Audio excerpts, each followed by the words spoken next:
Hello everyone, welcome to engineers वाला। आज हम लोग पढ़ने वाले हैं soil mechanics and foundation engineering, lecture number 3 of foundation engineering.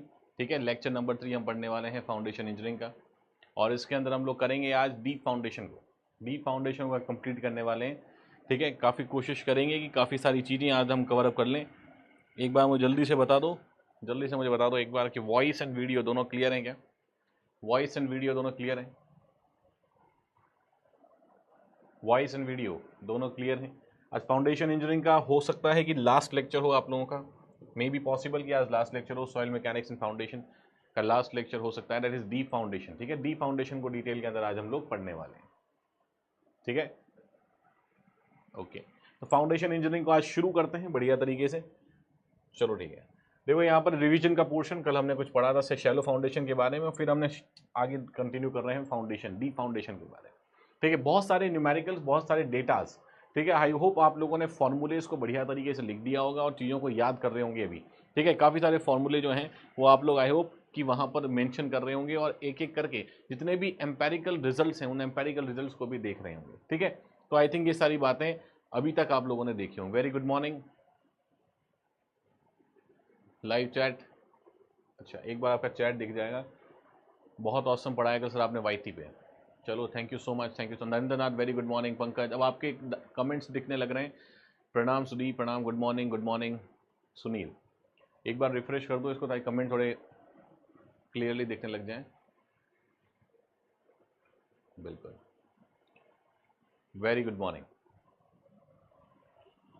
कैसा लगा कल आपको वाईटी क्रैश कोर्स? आज भी कंटिन्यू करेंगे।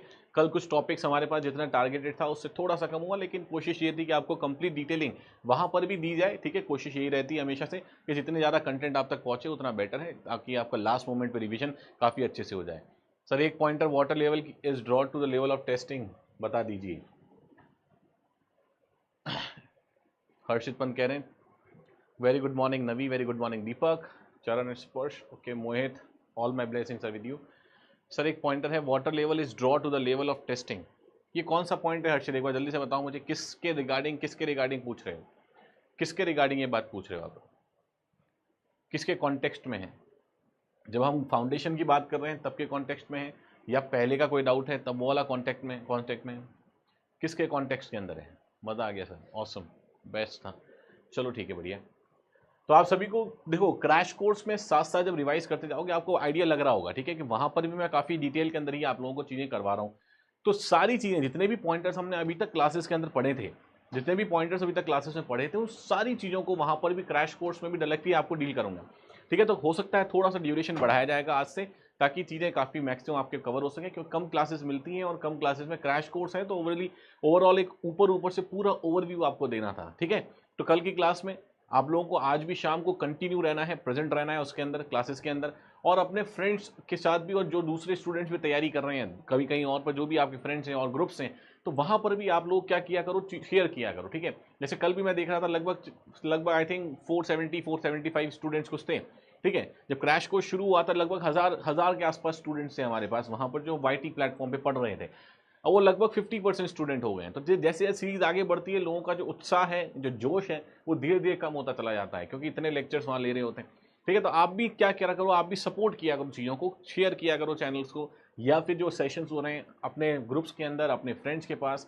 ठीक है, ताकि क्या हो, मैक्सिमम एंगेजमेंट रहे, ताकि हमारे भी, अब देखो मॉर्निंग के अंदर 8 बजे मैं यहाँ आ गया हूँ, शाम को 7 बजे तक या 8 बजे तक क्लास चलती है, तो लगभग ये देख लो 12 घंटे तो मैं ऑफिस के अंदर ही हूँ। तो इतना एफर्ट जो आप लोगों के लिए लगते हैं, तो आपकी थोड़ी सी जिम्मेदारी बनती है कि आप भी अपने फैकल्टीज़ का, जो आपके लिए इतना मेहनत कर रहे हैं, उनका थोड़ा साथ दें। ठीक है, उनके साथ बने रहें हमेशा से ही। तो ये थोड़ी सी जिम्मेदारी आप लोगों की भी बनती है। तो अपने फ्रेंड्स को, और भी कोई दूसरी जगह जो भी आपके दोस्त तैयारी में कर रहे हैं, उन सब जगह चीज़ों को शेयर किया करो, ताकि काफ़ी सारे स्टूडेंट हम ज्वाइन कर पाएँ और मोटिवेशन बना रहे। ठीक है, वहाँ पर भी चैट बॉक्स जब तक चलता रहता है, जब तक चैट बॉक्स के अंदर मोटिवेशन या चैट बॉक्स के अंदर थोड़ी हरकत दिखती रहती है, तो हमें भी लगता है चलो ठीक है। वरना ये स्टूडियो के अंदर, चार दीवारी के अंदर तो बोलते रहते हैं कैमरे के सामने, ऐसा लगता है कि यार पता नहीं क्या कर रहे हैं, कोई ऐसा लगता है रिकॉर्डेड क्लास की तरह जा रहा है या क्या जा रहा है। तो जितना जोश रहता है कमेंट सेक्शन में, उतना ही हमारे अंदर भी मोटिवेशन रहता है। ठीक है, तो मैं तो पूरी एनर्जी के साथ आऊँगा शाम को भी। 12 से 15 घंटे का काम अभी कर रहे हैं हम लोग, ताकि काफ़ी सारी चीज़ें बैक हैंड पे बहुत सारी चीज़ें आप लोगों के लिए तैयार हो रही है। CBT2 को लेके भी काफ़ी सारी चीज़ें तैयार हो रही हैं, ताकि CBT2 भी जब आए आपका, तब आप बहुत बेटर वे में, हम पहले से उस चीज़ के लिए प्रिपेयर कर रहे हैं ताकि आपके पास एक बढ़िया सा कंटेंट हो जब CBT2 आप देने जा रहे हो, क्योंकि पहली बार है, मार्केट में किसी को पता नहीं है कि CBT2 में किस तरह की चीज़ें आएंगी। लेकिन एक पर्सनल एक्सपीरियंस है, क्योंकि काफ़ी सारे एग्जाम्स हमने भी निकाले हैं, तो पर्सनल एक्सपीरियंस से किस तरह की चीज़ें हो सकती हैं, उसके थ्रू एक बढ़िया सा कंटेंट भी आपके लिए प्रिपेयर किया जा रहा है। तो बहुत सारी चीज़ें बैकएंड पे चलती है, 12-12, 15-15 घंटे की मेहनत चल रही है, ठीक है। हम भी थक जाते हैं, हमारी भी फैमिलीज हैं, तो ये सारा टाइम जब हम आप लोगों के लिए दे रहे हैं, आप लोगों के लिए समर्पित कर रहे हैं सब चीज़ों को, क्योंकि लास्ट मोमेंट में आपका एग्जाम है, आपकी नौकरी लग जाएगी इस सब चीज़ों की, तो आपकी जिम्मेदारी थोड़ी सी बनती है कि जितने भी फैकल्टीज़ हैं आप उनको सपोर्ट करें, हर प्लेटफॉर्म पे सपोर्ट करें, जहाँ पर वो क्लासेस लेते हैं वहाँ पर अपनी अटेंडेंस, अपनी मार्किंग दिखाएं वहाँ पर, और अपने फ्रेंड्स के साथ भी उन चीज़ों को शेयर करते रहें। हाँ, तो ये सब चीज़ें मुझे लगता है कि ये बोलनी नहीं चाहिए, लेकिन आई थिंक ये अब पर्सनल एक रिस्पॉन्सिबिलिटी भी होनी चाहिए आप लोगों की भी, कि ठीक है इतने हमारे लिए एफर्ट लग रहे हैं तो हमें भी वहाँ पर प्रेजेंट रहना है। क्लियर है यहाँ तक की बातें? शुरू करें फिर आज का क्लास, शुरू करें, ठीक है चलो शुरू करते हैं। देखो नेक्स्ट है IAS code method for raft foundation.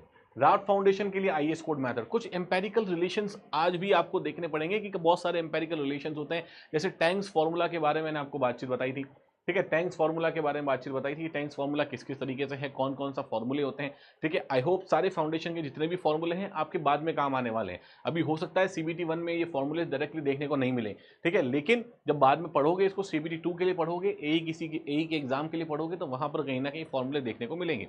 तो सबसे पहले देखो यहाँ पर, अगर क्यू अलाउेबल नेट की बात कर रहा हूं मैं यहाँ पर, ठीक है, तो IAS code method for raft foundation, अगर राफ्ट फाउंडेशन के केस में IAS कोड मेथड क्या होता है, कोडल रिकमेंडेशंस क्या हैं, उसके बारे में बातचीत करते हैं सबसे पहले, ठीक है। तो यहां पर देखो क्यू अलाउेबल नेट, ये आपके पास कितना होता है, ये आपके पास होता है 0.88 CWNSA। आपके कमेंट नहीं दिख रहे हैं मुझे, एक बार कमेंट करके बताओ, कमेंट करके बताओ सब लोग, क्या यहां तक बातें क्लियर है, क्या यहां तक बातें क्लियर है? कमेंट आपके दिख नहीं रहे मुझे।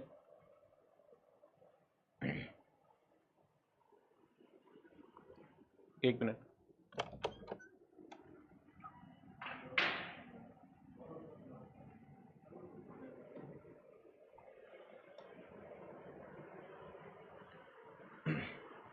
एक बार कमेंट चेक करवा लेते हैं सब लोग, एक बार कमेंट करेंगे जो भी प्रेजेंट है, अभी लाइव प्रेजेंट है, एक बार कमेंट, कमेंट नहीं दिख रहा है तो कमेंट नहीं दिखेंगे बिल्कुल ही, तो एक्सेस का इशू है।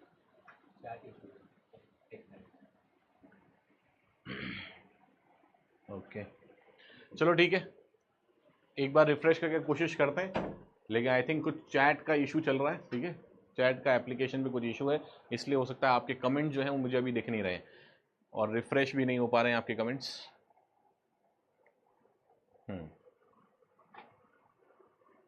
ठीक है, अब दिखें थोड़े से, अब दिख रहे हैं, अब दिख रहे हैं, सुदीप समझे, हाँ। देखो जब कमेंट नहीं दिखते हैं तो लगता ही नहीं है कि अपना इंटरेक्शन हो रहा है, डिजिटल प्लेटफॉर्म है, एक दूसरे की बातचीत यहीं से होती है, कमेंट्स के थ्रू ही, ठीक है। जब कमेंट से नहीं दिखते हैं तो फिर प्रॉब्लम हो जाती है। अब मुझे कमेंट दिख रहे हैं आप लोगों के, चलो बढ़िया, प्रेजेंट है, क्लियर, हर्षित कह रहे हैं प्रेजेंट प्रेजेंट, और सुदीप कह रहे हैं यस सर, ओके। अब यहाँ पर देखो IAS कोड मेथड की जब बात करेंगे, तो IAS कोड मेथड में आप जब अलाउेबल नेट कैपेसिटी निकालते हो तो उसका भी एक एम्पेरिकल फॉर्मूला हमारे पास होता है। इन the case of raft foundation की मैं बात कर रहा हूँ, तो राफ्ट फाउंडेशन के अंदर देखो 0.88 CWN मल्टीप्लाई बाई SA, ठीक है, ये आपके पास होता है। Others factor remaining same, Q allowable net for raft is double that of isolated footing। बाकी सारे फैक्टर को एज इट इज रख दो, तो राफ्ट फाउंडेशन के अंदर आइसोलेटेड फुटिंग जो आइसोलेटेड फाउंडेशन होता है उसके कंपैरिजन में आपको अलाउेबल कैपेसिटी डबल देखने को मिलती है, ज्यादा देखने को मिलती है, यही बता रहा है सर यहाँ पर, बिल्कुल ठीक है। बाकी सारी चीजें तो हमें पता ही है, बाकी सारी चीजें हमें पता ही है, क्या क्या बातें बोली गई हैं, 0.88 CWN मल्टीप्लाई बाई ऐसे क्या क्या फैक्टर्स होते हैं, ये सारी बातें हमें पता है। नेक्स्ट देखो यहाँ पर, अगर मैं टैंक्स फॉर्मूला की बात कर रहा हूँ, फॉर क्यू अलाउेबल नेट की बात कर रहा हूँ यहाँ पर, तो सर क्यू अलाउेबल नेट में एक और एम्पेरिकल फॉर्मूला है, ऑल्दो इस एम्पेरिकल फॉर्मूला से कभी क्वेश्चन आया नहीं था, इस एम्पेरिकल फॉर्मूला से ऑल्दो कभी क्वेश्चन नहीं पूछा गया है, लेकिन बहुत चांसेस हैं कि अगर आप फर्दर किसी एग्जाम में जाते हो, इंजीनियरिंग सर्विसेज जैसे एग्जाम में, तो हो सकता है कि वहां पर आपसे काफी सारी चीजें पूछी जा सके, ठीक है। तो यहाँ देखो ऐसे का मतलब है अलाउेबल सेटलमेंट, ये जो SA आपके पास होता है this is known as your allowable settlement, जो यहाँ पर भी आपके पास है। N का मतलब है corrected SPTN। Sir SPTN correction की SPT टेस्ट हमने कल पढ़ा था, उसमें दो तरह के करेक्शन आपको लगाने होते हैं, ठीक है। दो तरह के करेक्शन लगाने होते हैं, एक ओवरबर्डन करेक्शन लगता है, एक डायलेंट टेंसी करेक्शन लगता है। तो ओवरबर्डन और डायलेंट टेंसी लगाने के बाद जो फाइनल वैल्यू हमारे पास आती है N2, ये उसकी बात हो रही है। ठीक है, तो SPTN की जो करेक्टेड वैल्यू है, ये उस करेक्टेड वैल्यू की बात हो रही है यहाँ पर। आगे देखो बी आपके पास width of the footing, metre के अंदर विड्थ ऑफ द फुटिंग कितनी होगी। CW आपके पास है water table correction factor, CW is nothing but your water table correction factor. ये हमें पता है कि वाटर टेबल करेक्शन फैक्टर किस किस तरह से यूज कर रहे हो यहाँ पर, क्लियर है। अब depth of the water table below the base of the footing, ये आपके पास होता है। अब कैसे कैसे निकालना है, ये देखो ये दो फॉर्मूले आपके पास एम्पेरिकल हैं।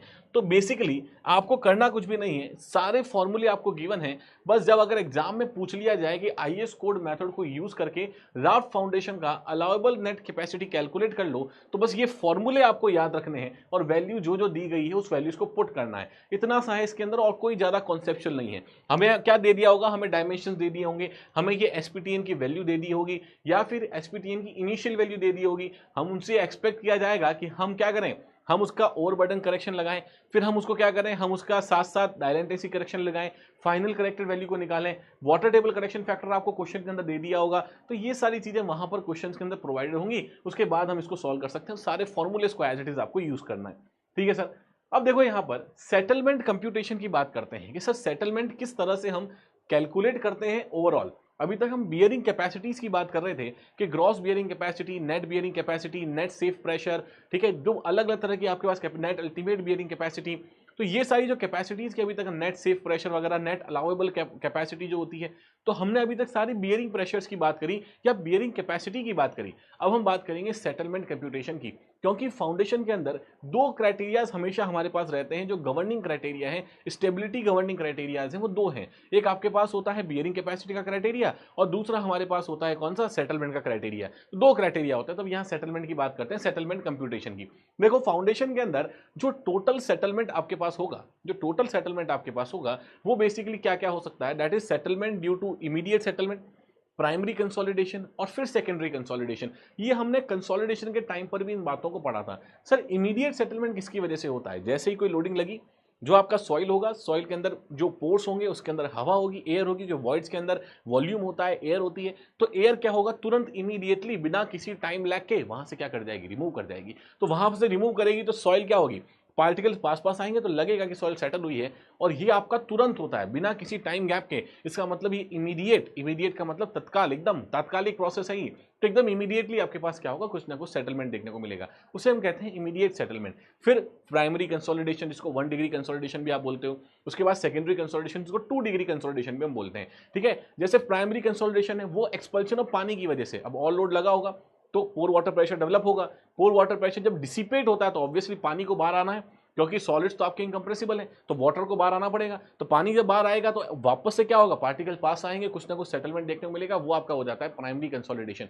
सिमिलरली सेकेंडरी कंसोलिडेशन में जब पार्टिकल रीअरेंजमेंट हो गए after a very very long time, तब आपके पास कुछ ना कुछ सेटलमेंट्स देखने को मिलते हैं, उसको हम बोलते हैं सर सेकेंडरी सेटलमेंट या सेकेंडरी कंसोलिडेशन। तो ये आपके पास कंप्लीट होता है, ये आपके पास होता है सेटलमेंट जो हम किसी फुटिंग के अंदर या फाउंडेशन के अंदर कैलकुलेट करते हैं, वो इन तीनों का समेशन हो जाएगा, वो इन तीनों का समेशन हो जाएगा, ठीक है, वो तीनों का समेशन हो जाएगा। चलो बढ़िया है। फिर से आपकी चैट रुक गई है, फिर से मुझे चैट नहीं दिख रही है। चलो कोई बात नहीं, चैट का इशू रहेगा, मैं पूरी कोशिश कर रहा हूँ कि सारे पॉइंट वहां पर क्लियर कर लूँ, ठीक है, सारे पॉइंट वहां क्लियर कर लूँ। आप डाउट सेक्शन के अंदर वो जो आपके पास पोर्टल है, डाउट पोर्टल, वहां पर डाउट्स को कंफर्म कर लेना, ठीक है। ये चैट का थोड़ा सा इशू है, आई थिंक यहाँ पर कुछ सर्वर में इशू है, इस वजह से एप्लीकेशन पर चैट जो है, चैट रेट चैट आ नहीं रही है। तो लास्ट चैट आपकी 4 मिनट पहले की है, ठीक है, तो इसका मतलब है मुझे लग रहा है कि चैट आपकी मेरे तक पहुंच नहीं रही, ठीक है। तो उसमें कोई टेंशन लेने वाली बात नहीं है, सारी मैं कोशिश ये करूंगा बढ़िया तरीके से डिटेल के अंदर समझाऊं आप लोगों को, और कोई भी उसके रिगार्डिंग डाउट आ रहा हो तो डाउट पोर्टल में पूछ लेना, और अगर चैट स्टार्ट हो जाती है तो बाकी हम क्लियर कर भी देंगे उसको, ठीक है, टाइम वेस्ट नहीं करेंगे बस। अब देखो यहाँ पर एस इमीडिएट का मतलब है immediate settlement computation is carried out using theory of elasticity. तो जो इमीडिएट सेटलमेंट है वो हम थ्योरी ऑफ इलास्टिसिटी से क्या करते हैं, कंप्यूट करते हैं। बिल्कुल करेक्ट है सर, यहां तक की बातें क्लियर है। अब देखो net elastic settlement for flexible footing.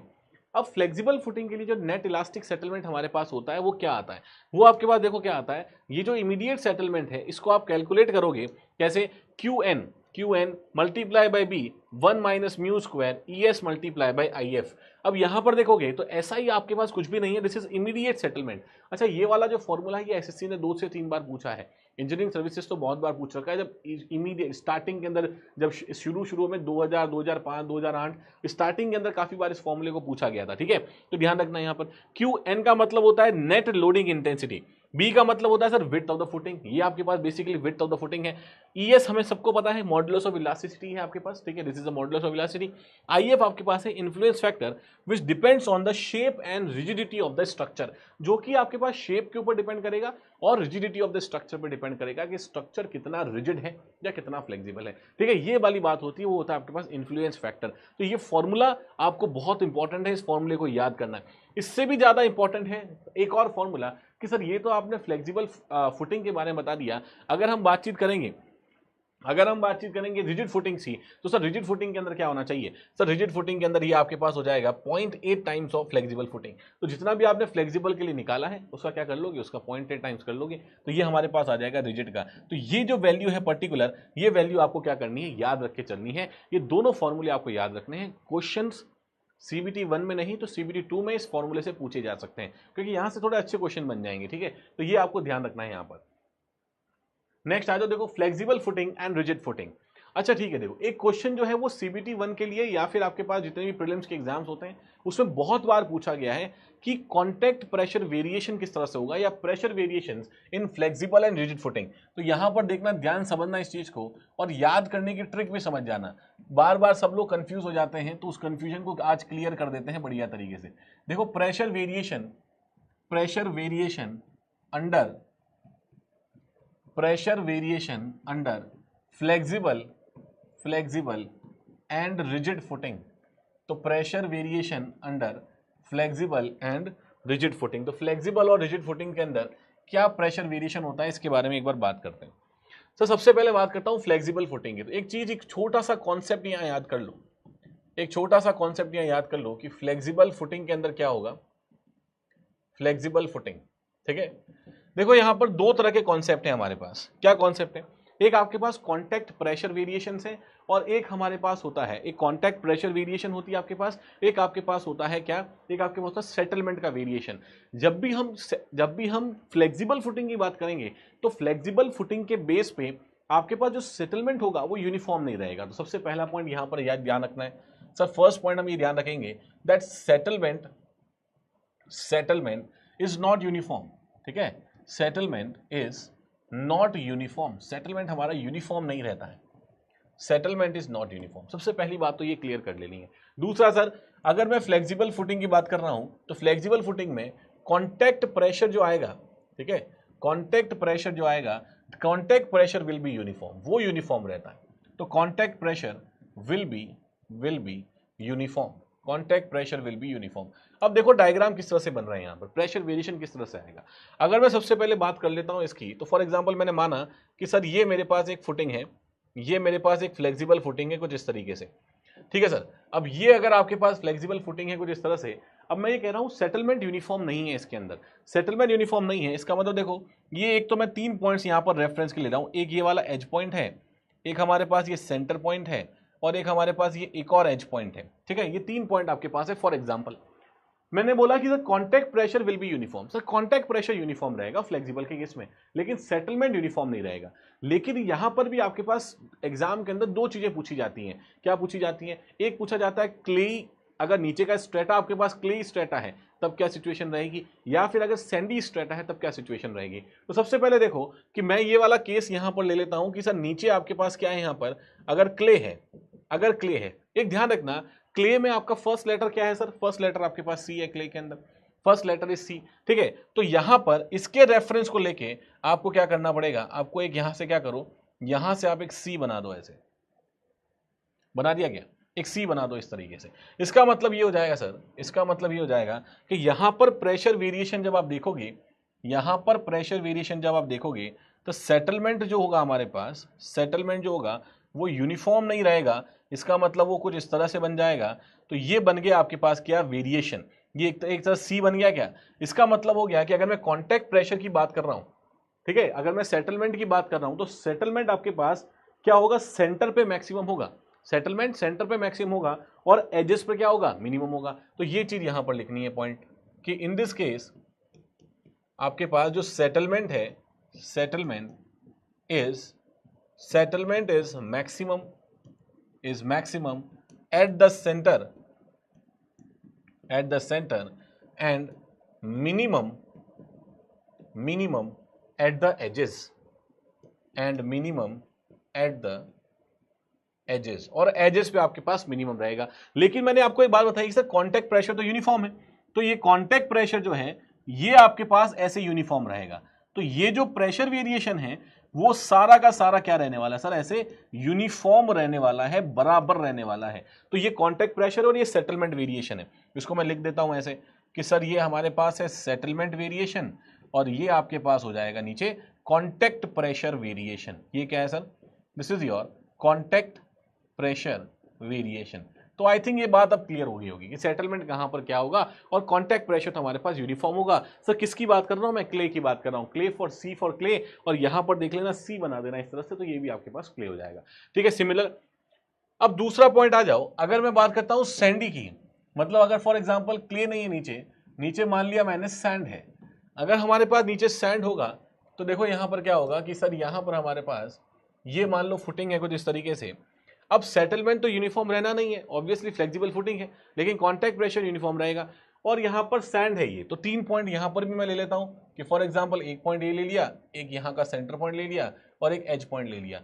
अब ये देखो सैंड आएगा, इसका मतलब आपको एस बनाना है ऐसे, ठीक है, ये इस तरह से एस बनाओगे, तो एस बनाओगे तो ये जो वेरिएशन ऊपर वाला यही आपके पास ये कांटेक्ट प्रेशर सेटलमेंट वेरिएशन आ जाएगा यहां पर। इसका मतलब सर यहां से यहां पर आप आए तो आपने क्या किया, ये वेरिएशन बना दिया इस तरीके से, तो this is the settlement variation. अब ये देखो कहां पर है, ये आपके पास क्या हो रहा है, सेटलमेंट वेरिएशन मैक्सिमम कहां है और मिनिमम कहां है, ये आपके पास मैक्सिमम कहां पर है और मिनिमम कहां पर है। सर ये मैक्सिमम है, सेटलमेंट वेरिएशन हमारे पास कहां पर, मैक्सिमम है एजेस के ऊपर और मिनिमम है आपके पास सेंटर पे। तो इस पॉइंट को भी लिख देंगे कि इस वाले केस के अंदर जब सैंड की बात हो रही है तब settlement is maximum, then settlement is maximum at the edges, settlement is maximum at the edges and minimum at the center ठीक है। और कांटेक्ट प्रेशर यूनिफॉर्म रहेगा, कांटेक्ट प्रेशर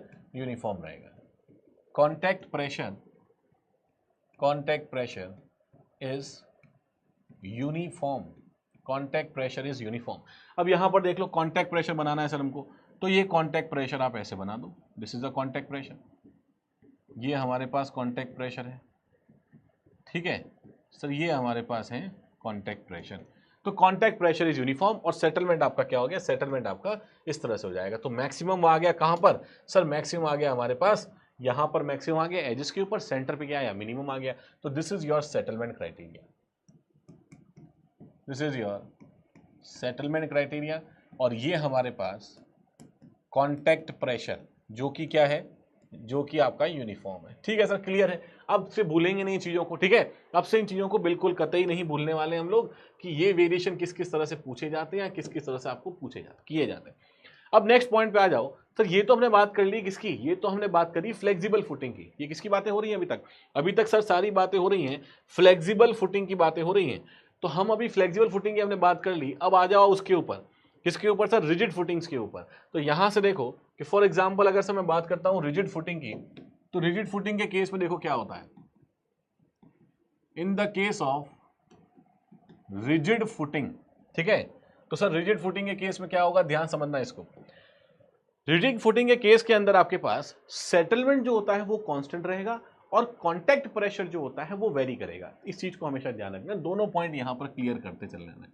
सर पहला पॉइंट हमारे पास ये है कि इन दिस सिस्टम, जब रिजिड सिस्टम है, रिजिड बॉडी है, रिजिड फुटिंग है आपके पास, तब सेटलमेंट यूनिफॉर्म रहता है। ठीक है, क्यों रहेगा सर सेटलमेंट यूनिफॉर्म, क्योंकि जो डिफॉर्मेशन वगैरह आएगा वो एज इट इज पूरा rigid body as it is move करेगी, पूरा rigid body as it is move करेगी। तो settlement is uniform, settlement is uniform, ठीक है, सेटलमेंट आपके पास यूनिफॉर्म है।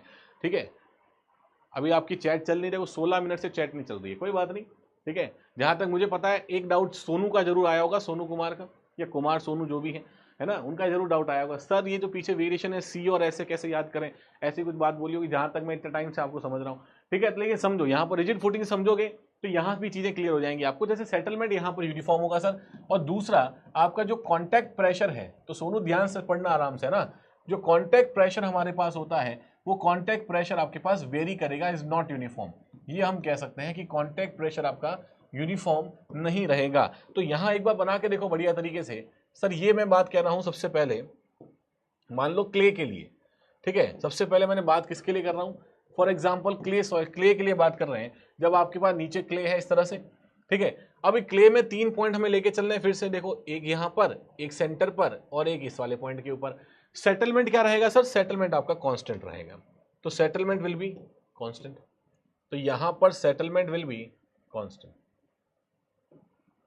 तो ये सर क्या हो गया, ये आपके पास सेटलमेंट जो है, सेटलमेंट जो है वो कांस्टेंट हो गया या यूनिफॉर्म हो गया, ठीक है, कांस्टेंट हो गया या फिर यूनिफॉर्म कह दो ज्यादा बेटर है। सेटलमेंट आपके पास यहाँ यूनिफॉर्म सेटलमेंट है, सेटलमेंट यूनिफॉर्म है। लेकिन यहां पर जो वेरिएशन देखो, जो आपका रिजिड के अंदर क्ले में वेरिएशन आई थी, रिजिड के अंदर क्ले की वेरिएशन ऐसी थी क्या, इसी का क्या कर दो, रिवर्स कर दो, उल्टा कर दो। इसका मतलब अब यहां पर आपके पास वेरिएशन कैसे आएगी, इस तरह से आएगी, ठीक है, वेरिएशन कैसे आएगी, यहां पर देखो ऐसे आएगी, ये वेरिएशन आएगी, और ये कांटेक्ट प्रेशर की वेरिएशन आती है। उल्टा कर दिया क्या उसको, बिल्कुल उल्टा कर दिया सर हमने। तो ये आपके पास याद करने का तरीका बता रहा हूं, ठीक है, ये कांटेक्ट प्रेशर की वेरिएशन आ जाएगी। तो this is the contact pressure, contact pressure variation. तो एक पॉइंट यहां पर लिखा जा सकता है कि जो कांटेक्ट प्रेशर है दैट विल बी, यही पूछा जाता है एग्जाम के अंदर, contact pressure will be maximum at the edges and minimum at the centre. तो इसको हम यहां पर लिख सकते हैं बढ़िया तरीके से नोट के अंदर भी, कि इन दिस केस, यहां पर ये जो केस है आपके पास रिजिड फुटिंग ऑन क्ले, ठीक है, तो इन दिस केस कांटेक्ट प्रेशर, इस केस के अंदर जो कांटेक्ट प्रेशर हमारे पास आएगा, कांटेक्ट प्रेशर इज मैक्सिमम, क्या हो रहा है ये, contact pressure is maximum at the edges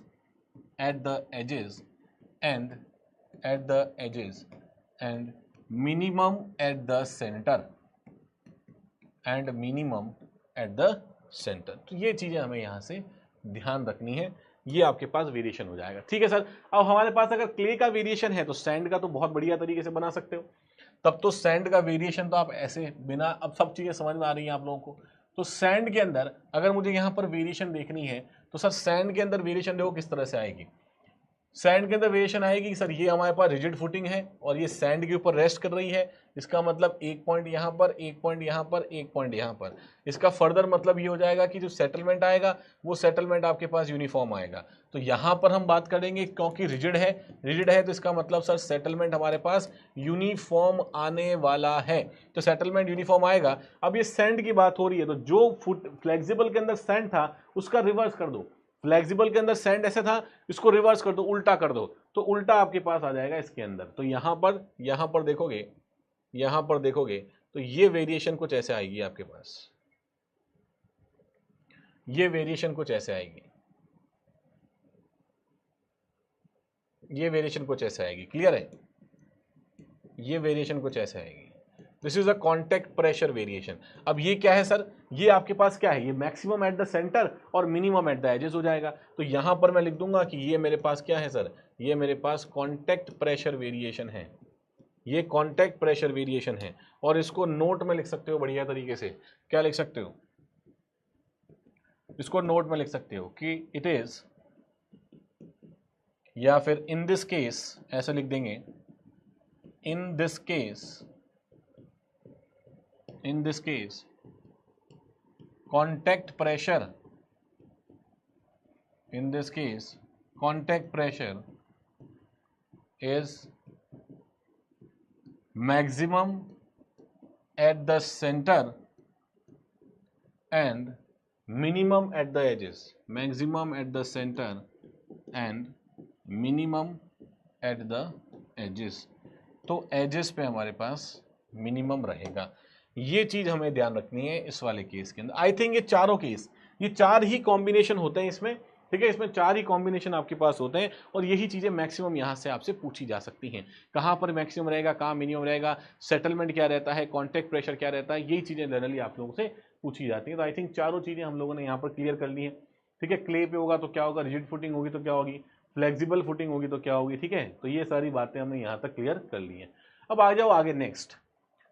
तो सर नेक्स्ट हमारे पास है डीप फाउंडेशन, ठीक है। डीप फाउंडेशन का मतलब हमें पता है कि जब हमें लोड को, जो भी सुपर स्ट्रक्चर का लोड है, उसको एट अ ग्रेटर डेप्थ अगर ट्रांसफर करना होता है सॉइल के अंदर, तब हम डीप फाउंडेशन को यूज करते हैं, ठीक है, क्लियर है। तो डीप फाउंडेशन की बातें मैंने आपको पहले ही बताई थी कि जहां DF/B रेशियो आपके पास अलग अलग तरीके से हमने वहां पर देखा था।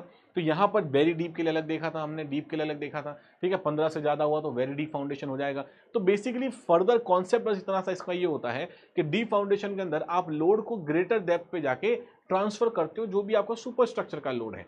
अब यहां पर देखो, जो लोड आपका बियरिंग होती है वो दो तरीके से होती है, लोड का ट्रांसफर करने का मैकेनिज्म दो तरीके से होता है। पहला आपके पास एंड बियरिंग के थ्रू और दूसरा आपके पास सरफेस रेजिस्टेंस या फिर स्किन रेजिस्टेंस के थ्रू, मतलब फ्रिक्शन के थ्रू। तो एक तो फ्रिक्शन के थ्रू हो गया, दूसरा एंड बियरिंग के थ्रू हो गया। अब इन दोनों की बातें यहां पर करेंगे। डीप फाउंडेशन में ज्यादातर पूछा जाता है पाइल फाउंडेशन के बारे में। किसके बारे में, पाइल फाउंडेशन में ज्यादातर पूछा जाता है। उसी को हम यहां पर बढ़िया तरीके से पहले क्लियर आउट कर लेते हैं। तो देखो सर यहां पर क्या है, when the soil at the shallow depth is poor, तब शैलो डेप्थ पे सॉइल अगर आपके पास वीक है या पुअर है। चलो ये भी मैंने बात बताई थी आपको कि फॉर एग्जांपल मैं ये मान लेता हूं कि सर हमारे पास ये फुटिंग या फाउंडेशन है, अब इसके जस्ट नीचे ये कुछ डेप्थ हो गई फॉर एग्जांपल यहां तक, और ये जो सॉइल यहां भरी पड़ी है, ये जो सॉइल हमारे पास यहां है, तो फॉर एग्जांपल ये मान लेता हूं, देखो ऐसे मान लो ये फुटिंग जिस सॉइल के ऊपर यहां पर रेस्ट कर रही है, तो फॉर एग्जांपल ये फुटिंग रेस्ट कर रही है इस पर्टिकुलर सॉइल के ऊपर, ठीक है। तो मान लिया सर ये सॉइल है जिसके ऊपर फुटिंग आपकी रेस्ट कर रही है इस तरीके से। अब ये जो सॉइल है, अगर ये सॉइल वीक होती है या आपके पास सॉफ्ट होती है, ठीक है, अगर ये सॉइल वीक होती है, सॉफ्ट होती है, तो उस वाले केस के अंदर हम क्या करते हैं, हम डीप फाउंडेशन को यूज करते हैं। या फिर अगर आपको यूज करना है तो मैट या रफ फाउंडेशन यूज कर सकते हो। एक टेबल मैंने बनवाई थी, depending upon the loading conditions, depending upon the foundation requirement, आप अलग अलग तरह की फाउंडेशंस को यूज कर सकते हैं। यहां तक की बातें मैंने आपको बता दी थी। तो यहां पर जब वीक या सॉफ्ट, मतलब अगर स्मॉलर डेप्थ के ऊपर आपके पास फाउंडेशन जो होती है, अगर वो फाउंडेशन वीक होती है या सॉफ्ट होती है, उस वाले केस के अंदर हम डीप फाउंडेशंस को यूज करते हैं। किसको यूज करते हैं, डीप फाउंडेशन को। In order to transfer the load safely, the depth of foundation has to be increase करना पड़ेगा। तो foundation in which depth is large is known as your deep foundation. इसी को हम बोलते हैं, यही हमारे पास होता है deep foundation. Deep foundation,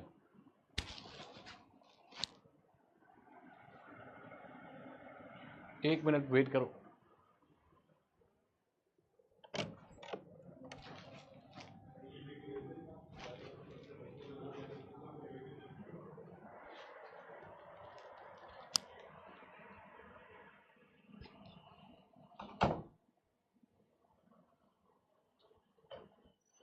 short circuit की आवाज आई है क्या बहुत, किसमें पता नहीं, अभी जस्ट आवाज आई बहुत ज्यादा।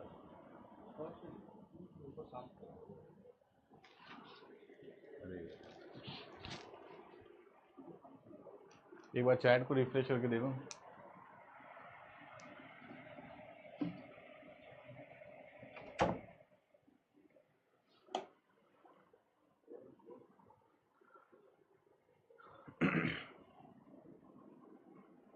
सो चैट इज नॉट वर्किंग, हाँ पता है चैट वर्क नहीं कर रहा है।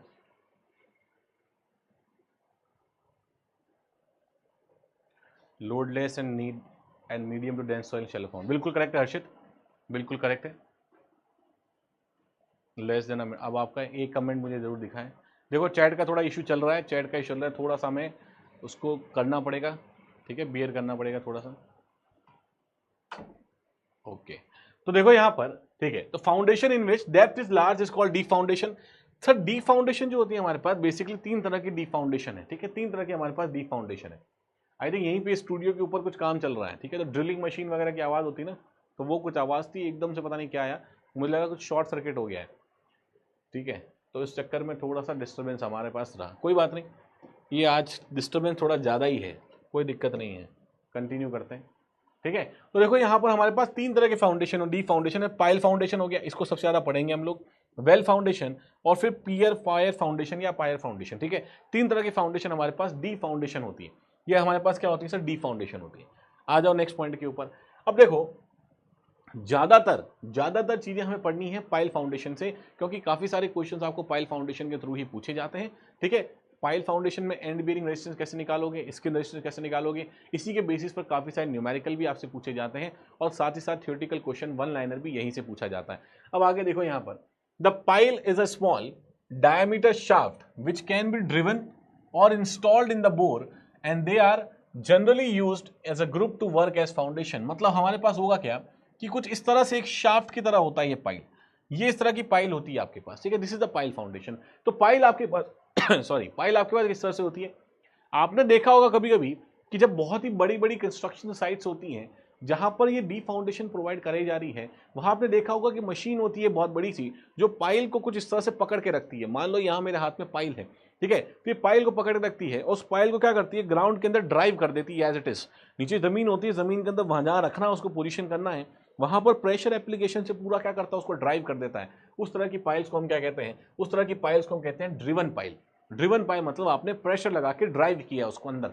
उसके बाद देखो दूसरा आपके पास installed in the bore. Bore का मतलब क्या होता है? बोर का मतलब होता है कि आपने एक ओपनिंग बना दी है, खड्डा बना दिया वैसा। अब पहले आपने एक्सकेवेशन किया है और फिर उस एक्सकेवेशन के अंदर क्या किया, पाइल को पुट किया है, तो वो आपके पास होती है बोर्ड पाइल्स। वो आपके पास क्या होती है sir? They are known as your bored piles. ठीक है, अब यहां पर देखो जो मटेरियल हम यूज करते हैं for construction of these piles, वो मटेरियल आपके पास समय के साथ क्या होते चले गए, चेंज होते चले गए। जैसे पहले हम टिम्बर पाइल्स जनरली यूज करते थे, ठीक है, टिम्बर पाइल जनरली यूज करते थे, तो यहां पर टिम्बर पाइल की ओवरऑल स्ट्रेंथ जो है वो बहुत ज्यादा आपको देखने को नहीं मिलती थी। अब लोड एक लेवल से ऊपर पहुंच जाता है तब टिम्बर पाइल जो है काम नहीं आती। स्टील पाइल्स अब यूज करने लगे, स्टील पाइल को, कंक्रीट पाइल और फिर सैंड पाइल्स। ठीक है, तो ये कंक्रीट पाइल जो है वो जनरली आजकल काफी जगह यूज की जाती है। अब कंक्रीट के अंदर भी बहुत सारी वेरिएशन आ गए, आपने आरसीसी के अंदर पढ़ा होगा, बहुत तरह के कंक्रीट आपको देखने को मिलते हैं। साइक्लोप्लीन कंक्रीट, ठीक है, एडवांस कंक्रीट्स, बहुत सारे एडवांस कंक्रीट्स हैं।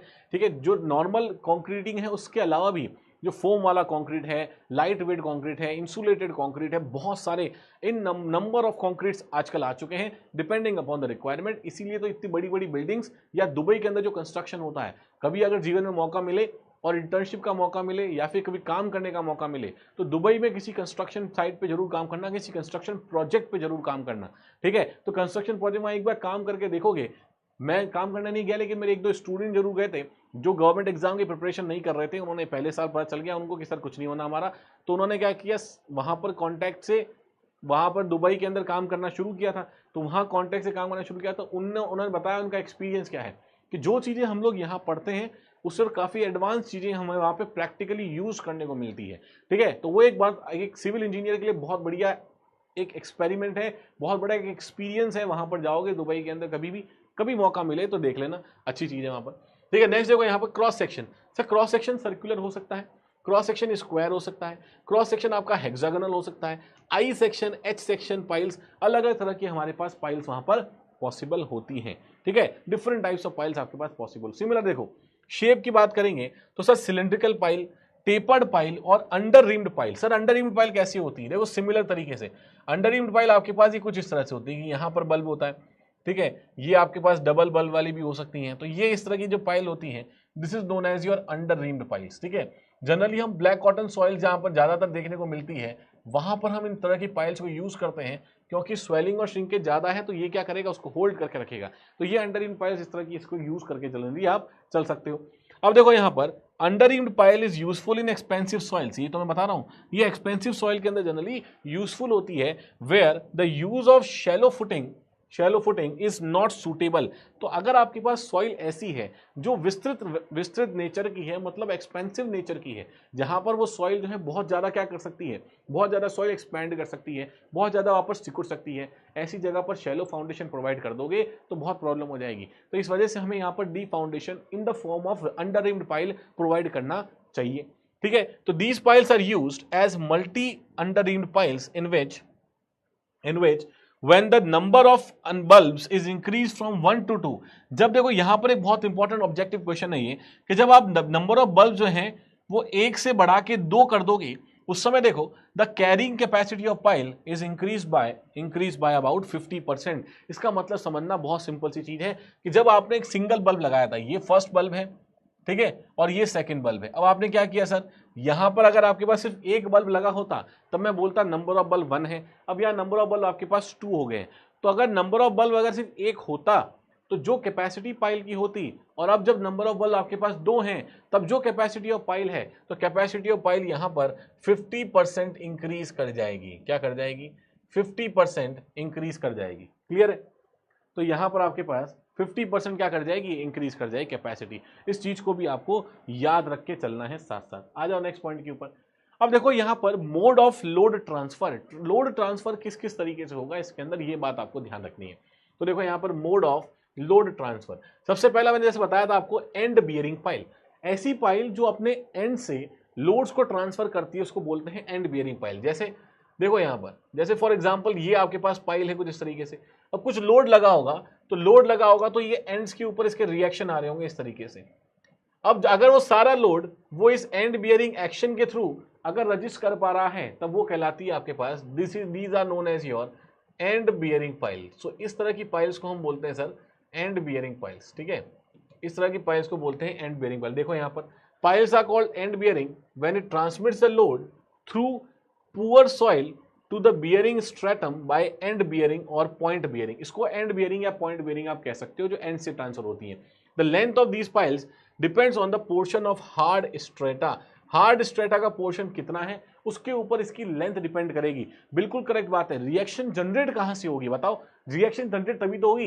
देखो मान लो एक एग्जांपल देके देखता हूं मैं आपको, बताओ एक एग्जांपल समझना ध्यान से, कि मान लिया कि ये कोई लेयर है सॉइल की, ठीक है, अब एक और लेयर सॉइल के ऐसे है, फिर एक और लेयर सॉइल की ऐसे है, फिर एक और लेयर सॉइल की इस तरह से है, और फिर जाके आपको मैं ये कह रहा हूं कि अब जाके आपको क्या मिला? एक हार्ड स्ट्रेटा मिला। अब जाके एक आपको हार्ड स्ट्रेटा मिला। तो मैं ये कहने की कोशिश कर रहा हूं सर कि यहां पर देखो, यहां पर देखो, ये मैं बोल देता हूं ये आपका हार्ड स्ट्रेटा है, हार्ड लेयर है। दिस इज हार्ड स्ट्रेटा और हार्ड लेयर। ठीक है, तो अब आपको जब पाइल ड्राइव करोगे तो फॉर एग्जांपल अब पाइल को लेके आओगे तो पाइल को यहां तो छोड़ नहीं सकते, इसको यहां भी नहीं छोड़ सकते क्योंकि सॉफ्ट है। यहां भी आप लेके कहां पे आओगे? इसको यहां बॉटम पे लेके आओगे सीधा यहां पर, ठीक है, जहां आपको एक हार्ड स्ट्रेटा टफ सरफेस मिलेगा। जब हार्ड स्ट्रेटा मिलेगा तभी तो ये सरफेस जो है वो इस पर रिएक्शन लगाएगा और तभी ये बियरिंग के थ्रू क्या कर पाएगा? इसको रजिस्ट कर पाएगा। तो ये हमेशा ध्यान रखना है कि पाइल को बीच में कहीं नहीं छोड़ना है, एक मजबूत जगह पर एक हार्ड स्ट्रेटा में लाके रिएक्ट करते हैं, तो उसकी लेंथ पर डिपेंड करता है। तो इसकी जो पाइल की लेंथ है वो इस जोन पे डिपेंड करेगी कितना नीचे आपके पास हार्ड स्ट्रेटा है। अब और नीचे हुआ तो पाइल और बड़ी प्रोवाइड करनी पड़ेगी। ठीक है, तो ये सब चीजें हमें यहाँ पर देख के चलनी है। बिल्कुल क्लियर है सर। दूसरा देखो फ्रिक्शन और हैंगिंग पाइल।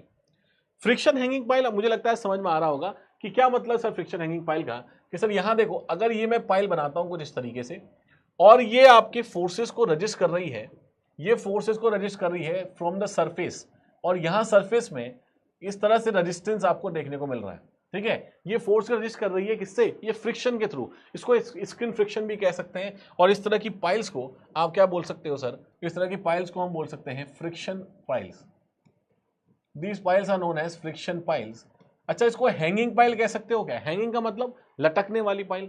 बिल्कुल सही बात है, क्योंकि किसी एक बॉटम के ऊपर, किसी एक बेस के ऊपर आपने पाइल को लाके नहीं रखा है तो पाइल टिकी भी नहीं है, पाइल मिट्टी के अंदर लटक ही रही है एक तरीके से। ठीक है, तो उसको हैंगिंग पाइल कह सकते हो या फिर फ्रिक्शन पाइल कह सकते हो, एक ही बात है। अब देखो यहां पर the load carrying capacity of these piles is due to skin friction action. ये स्किन फ्रिक्शन एक्शन, ये जो फ्रिक्शन जनरेट हो रहा है ये पाइल की स्किन के ऊपर हो रहा है, इस वजह से इसको क्या बोलते हैं? इसी फ्रिक्शन को हम बोल सकते हो स्किन फ्रिक्शन। ठीक है, this is known as your skin friction. तो स्किन फ्रिक्शन की वजह से होता है। यहां तक की बातें क्लियर है सर। अब देखो these piles are driven in soft clay और loose sand extending to greater depth. ठीक है, the length of friction pile may be 10 to 20 metre, 10 से 20 मीटर इतनी आपके पास फ्रिक्शन पाइल की लेंथ हो सकती है, इतनी फ्रिक्शन पाइल की लेंथ हो सकती है। यहां तक की बातें मुझे लगता है चीजें क्लियर हुई होंगी आपको। नेक्स्ट देखो बियरिंग और फ्रिक्शन पाइल दोनों के एक्शन से, मतलब जब आपके पास कंबाइंड एक्शन लगेगा, बियरिंग का भी लगे, पॉइंट बियरिंग का भी लगे, और फ्रिक्शन की वजह से दोनों के कंबाइंड एक्शन से जब वो रजिस्ट कर रहा होगा, जब रजिस्ट कर रहा होगा कंबाइंड एक्शन से, तब हम उसको बोलेंगे बियरिंग एंड फ्रिक्शन पाइल्स। अब यहां पर देख लो कि if the piles carry load bye combined action of and bearing and skin friction, then it is known as bearing and friction pile, and these piles are driven in medium to dense sand. तो इसको कहाँ drive कर सकोगे, यहाँ इसको drive कर पाएंगे। इस तरह की पाइल्स को हम मीडियम टू डेंस सैंड के अंदर ड्राइव करते हैं। ये तीन तरह का है, एक बियरिंग एक्शन अलग तरीके से, फ्रिक्शन अलग है, और दोनों का कॉम्बिनेशन जो है वो भी आपको डिफरेंट तरह से देखने को मिल सकता है। चलो सर, क्लियर है यहां तक की बात है। देखो सर, मेथड ऑफ फॉर्मिंग की बात करते हैं तो पाइल फाउंडेशन के अंदर देखो यहीं से ज्यादातर आपको वन लाइनर क्वेश्चंस मिलेंगे। जो बहुत सारे जितने पॉइंट्स में लिखवा रहा हूं, ये एक एक करके किस किस टाइप से होता है, क्या क्या होता है, यहीं से वन लाइनर क्वेश्चन बहुत सारे देखने को मिल जाते हैं। तो एक एक लाइंस को बढ़िया तरीके ध्यान से समझना, धीरे धीरे। चैट काम नहीं कर रही है तो मुझे आइडिया नहीं लग पा रहा कि कितना ज्यादा आपको समझ में आ रहा है या नहीं आ रहा है, ठीक है, वहां तक का आइडिया लग नहीं रहा है, लेकिन कोई बात नहीं, कोशिश हम लोग ये करेंगे कि यहां तक चीजें आपको समझ में आ रही हो। अब देखो, मैथड ऑफ फॉर्मिंग की बात कर रहा हूं, तो सर मैथड ऑफ फॉर्मिंग के अंदर देखोगे तो pre cast pile, prestress pile and cast in situ pile, ये तीन तरह की पाइल आपके पास होती है, ठीक है। पहली हमारे पास pre cast pile. Pre cast pile जैसे आप लोगों ने देखा होगा आरसीसी के अंदर भी प्री कास्ट स्ट्रक्चर्स वगैरह होते हैं, मतलब पहले से ही कास्टेड है, ये पाइल पहले से ही कास्ट करके लेके आ गया, वहां पर आप जहां भी आप बनती है पाइल्स, तो वहां से आपने क्या किया, वहां से प्रोडक्शन से पहले निकाल के लाए और उसको लगा दिया। प्री स्ट्रेस्ड पाइल, जैसे आरसीसी के अंदर प्री स्ट्रेसिंग होती है, दो तरीके से होती है, पोस्ट टेंशनिंग, प्री टेंशनिंग की वजह से होती है। तो ये जो दो इस तरह की जो प्री स्ट्रेस्ड पाइल होगी वो भी आपके पास यहाँ बन सकती है इस तरह से। तीसरा कास्ट इन सीटू पाइल, मतलब वहीं पर आपने बाहर फील्ड के अंदर इसको कास्ट किया है, इन सिचुएशन में आपने कास्ट किया है, तो that is cast in situ pile आपके पास हो जाती है। अब फंक्शन की बेसिस पे देखो कितने तरह से डिफाइन करोगे। On the basis of function आपके पास अलग अलग तरह की डिफिनेशन हो सकती है। On the basis of function देखो यहाँ पर लेटरली लोडेड पाइल सबसे पहला हमारे पास है sir, laterally loaded piles. Laterally loaded piles का मतलब क्या है, यहां है कि piles are also used to resist horizontal load as in case of foundation for retaining the wall. मतलब हम पाइल्स को लेटरल लोड्स के लिए भी रजिस्ट करने के लिए यूज कर सकते हैं, और ये आपकी कहलाती है आपके पास क्या, लेटरली लोडेड पाइल्स। मतलब ऐसी पाइल्स जो लेटरल लोड्स को रजिस्ट कर रही हो। तो ऑब्वियसली सॉइल के अंदर कुछ इस तरह के लेटरल लोड्स भी आपके पास लग सकते हैं, तो वो पाइल जो इन लेटरल लोड्स को भी रजिस्ट कर रही हो, उन पाइल्स को हम बोलते हैं लेटरली लोडेड पाइल्स। तो on the basis of function अगर लेटरल लोड को रजिस्ट करती है तो उसको हम लेटरल लोडेड पाइल बोलते हैं। सिमिलरली बैटर पाइल्स, ये चीजें, ये वाला जो क्लासिफिकेशन है ये आपसे काफी बार पूछा गया है एग्जाम के अंदर। बैटर पाइल का मतलब क्या है, तो देखो when there is large lateral loads piles are driven at an angle and are termed as better pile and it is more efficient than vertical pile। देखो यहां पर हमें करना क्या है, हमें करना है कि सर जो लेटरल लोड्स है उसको रजिस्ट करना है। अच्छा मुझे एक बात बताओ बढ़िया तरीके से, आई थिंक ये चीज समझ पा रहे होंगे आप लोग, जहां तक मैं समझ पा रहा हूं आप लोगों को कि ये चीजें आपको समझ में आ रही होंगी। जैसे फॉर एग्जाम्पल अगर मैं वर्टिकल पाइल की बात करता हूं, ठीक है, अगर मैं कहता हूं कि एक पाइल है जो आपके पास इस तरह से वर्टिकल है, इस तरह से वर्टिकल है आपके पास पाइल, तो मान लिया कि एक पाइल आपके पास ये वर्टिकल है कुछ इस तरीके से, एक पाइल आपके पास कुछ वर्टिकल है इस तरीके से, क्लियर है। अब ये वर्टिकल पाइल है, इस वर्टिकल पाइल पे क्या हो रहा है सर, इस वर्टिकल पाइल पे आपके पास ऐसे लेटरल लोड्स लग रहे हैं, ये लेटरल लोड्स इस तरह से लग रहे हैं, ठीक है, और ये वर्टिकल पाइल है, इस लेटरल लोड को रजिस्ट कर रही है। एक और आपके पास पाइल है जो थोड़ी इंक्लाइंड पे है, क्या है, इंक्लाइंड पे है। अब इंक्लाइंड पे अगर आपके पास पाइल है, इसका मतलब क्या हो जाएगा, इसका मतलब हो जाएगा कि जैसे फॉर एग्जांपल देखो इस तरीके से, जैसे फॉर एग्जांपल देखो इस तरीके से कि मान लिया ये कुछ इस तरह की पाइल होगी आपके पास, इंक्लाइंड नेचर की पाइल होगी। अब इंक्लाइंड अगर पाइल्स हैं और इस इंक्लाइंड पाइल के ऊपर मान लो लेटरल लोड्स लग रहे हैं, अब मान लो लेटरल लोड्स लग रहे हैं, तब ये कौन सी जो पाइल है वो ज्यादा बेटर में रजिस्ट करेगी, ऑब्वियसली इंक्लाइंड। मतलब अगर आपका हाथ कुछ इस तरह से है तो इस पर लोड लगा रहा हूं, ये रजिस्ट करेगा, और एक आपने क्या किया, मिट्टी के अंदर इसको टेढ़ा करके फंसा दिया, अब इसको ये जो इंक्लाइंड होगा ये आपके पास क्या होगा, ज्यादा बेटर रजिस्ट कर पाएगा। इस तरह की पाइल्स को हम क्या बोलते हैं, बेटर पाइल्स बोलते हैं, जो कि थोड़ा सा इंक्लाइंड करते हो ताकि हम लेटरल लोड्स को, ज्यादा लेटरल लोड्स को रजिस्ट कर पाए, ठीक है। नेक्स्ट देखो सर हमारे पास क्या है, सर नेक्स्ट है हमारे पास कॉम्पैक्शन पाइल। कॉम्पैक्शन पाइल का मतलब समझना ध्यान से, कॉम्पैक्शन पाइल का मतलब है in order to compact and densify the loose sand deposit, loose sand deposit को कॉम्पैक्ट करने के लिए, डेंसिफाई करने के लिए by vibration piles used are known as compaction pile. मतलब जब हमें लूज सैंड को, या तो आप लूज सैंड होती है या फिर आपके पास जो भी आपका लूज सैंड है उसको कॉम्पैक्ट करना है या डेंसिफाई करने के लिए, उसको कॉम्पैक्ट करने के लिए या फिर डेंसिफाई करने के लिए जो पाइल्स हम लोग यूज करते हैं, और कॉम्पैक्ट और डेंसिफाई करोगे किससे? वाइब्रेशन के थ्रू। तो वाइब्रेशन के थ्रू उसको कॉम्पैक्ट और डेंसिफाई करते हैं। इस तरह की पाइल्स को हम क्या बोलते हैं? उस तरह की पाइल्स को बोलते हैं कॉम्पैक्शन पाइल। ये मैंने इनिशियली जब आपको कॉम्पैक्शन के बारे में बताया था तब भी बताया था मैंने कि हम कॉम्पैक्शन पाइल यूज करते हैं तो compact the loose sand present in the आपका ग्राउंड के अंदर जो प्रेजेंट होती है। क्लियर है? नेक्स्ट देखो आपके पास, नेक्स्ट है tension pile. The piles that are used to resist the uplift load and therefore remains in tension are known as tension pile. ठीक है, तो ये आपके पास टेंशन मतलब अपलिफ्ट लोड को रजिस्ट करने के लिए आपके पास पाइल्स जो होती हैं उनको कहते हैं tension pile. Generally tension forces को रजिस्ट करेंगी ये पाइल्स, और यहां आपके पास that are used to resist the uplift load. ये ध्यान रखना, ये पॉइंट जनरली आपसे पूछ लिया जाता है और इसी तरह से पूछा जाएगा। ये अपलिफ्ट लोड ही बोलते हैं कि what are the piles that are used to resist the uplift load, तो आपके पास टेंशन पाइल आएगी। अपलिफ्ट लोडिंग की वजह से पाइल्स के अंदर जनरली टेंशन प्रोड्यूस होती है। ठीक है, इस वजह से इसको टेंशन पाइल बोलते हैं क्योंकि पाइल्स के अंदर टेंशन प्रोड्यूस हो रही है। नेक्स्ट देखो आपके पास क्या है सर, नेक्स्ट है हमारे पास एंकर पाइल। तो piles that are used to provide anchorage against horizontal pull as in the case of anchored bulkhead. ठीक है, such piles are known as anchor pile. इस तरह की पाइल्स को हम क्या कहते हैं? एंकर पाइल बोलते हैं, जो कि एक तरह की एंकरेज प्रोवाइड कर रही है। जैसे हमने बल्क हेड के केस में देखा था क्या बल्क हेड के केस में? बल्क हेड के केस में इस तरह से देखा था कि ये जो बल्क हेड है आपके पास इस तरह से आ जाता है, तो ऐसा ही कुछ पाइल्स के साथ एंकरेज कर सकते हो। ठीक है, अब ये जो बल्क हेड है, ये जो एंकर है, ये क्या कर पा रहा है? ये इसके मूवमेंट को रजिस्ट कर पा रहा है, इसके मूवमेंट को रजिस्ट कर पा रहा है, उसको होल्ड कर पा रहा है, इंटरलॉक कर पा रहा है। इस वजह से वहां पर लेटरल लोड्स को क्या कर पाएगा? आपका पाइल सहन कर पाएगा। अगर इस तरह का एंकर होता है तो ये आपकी कहलाती है क्या? ये आपकी कहलाती है एंकर पाइल्स। ये क्या कहलाएंगी सर? ये आपकी कहलाएंगी एंकर पाइल्स। तो बिल्कुल करेक्ट बातें हैं यहां तक की। ये टाइप्स ऑफ पाइल हमारे पास होगी। इसके साथ देखो, इसके बाद आपके पास होंगी शीट पाइल्स। शीट पाइल्स का मतलब it is used to retain earth fills and are provided below the hydraulic structures. Hydraulic structure के नीचे प्रोवाइड करी जाती है, उसे कहते हैं शीट पाइल्स। जैसे कि ये मैंने आपको पहले बता दिया था, ये वाली बातें मैंने आपको पहले बताई थी जब हमने अर्थन डैम की बात करी थी कुछ इस तरीके से। तो सर अर्थन डैम पे हम डाउनस्ट्रीम पे शीट पाइल्स लगाते हैं। क्या लगाते हैं? डाउनस्ट्रीम पे शीट पाइल्स लगाते हैं, ताकि इससे क्या हो जाए, ये बातें बता चुका हूं मैं, ताकि इससे जो फ्लो है, जो लेंथ ऑफ द फ्लो है, वो क्या हो जाए? इंक्रीज हो जाए। ठीक है, तो ये जो शीट पाइल आपने यहां पर लगाई, ये क्या लगाई सर? ये हमने लगाई है sheet pile.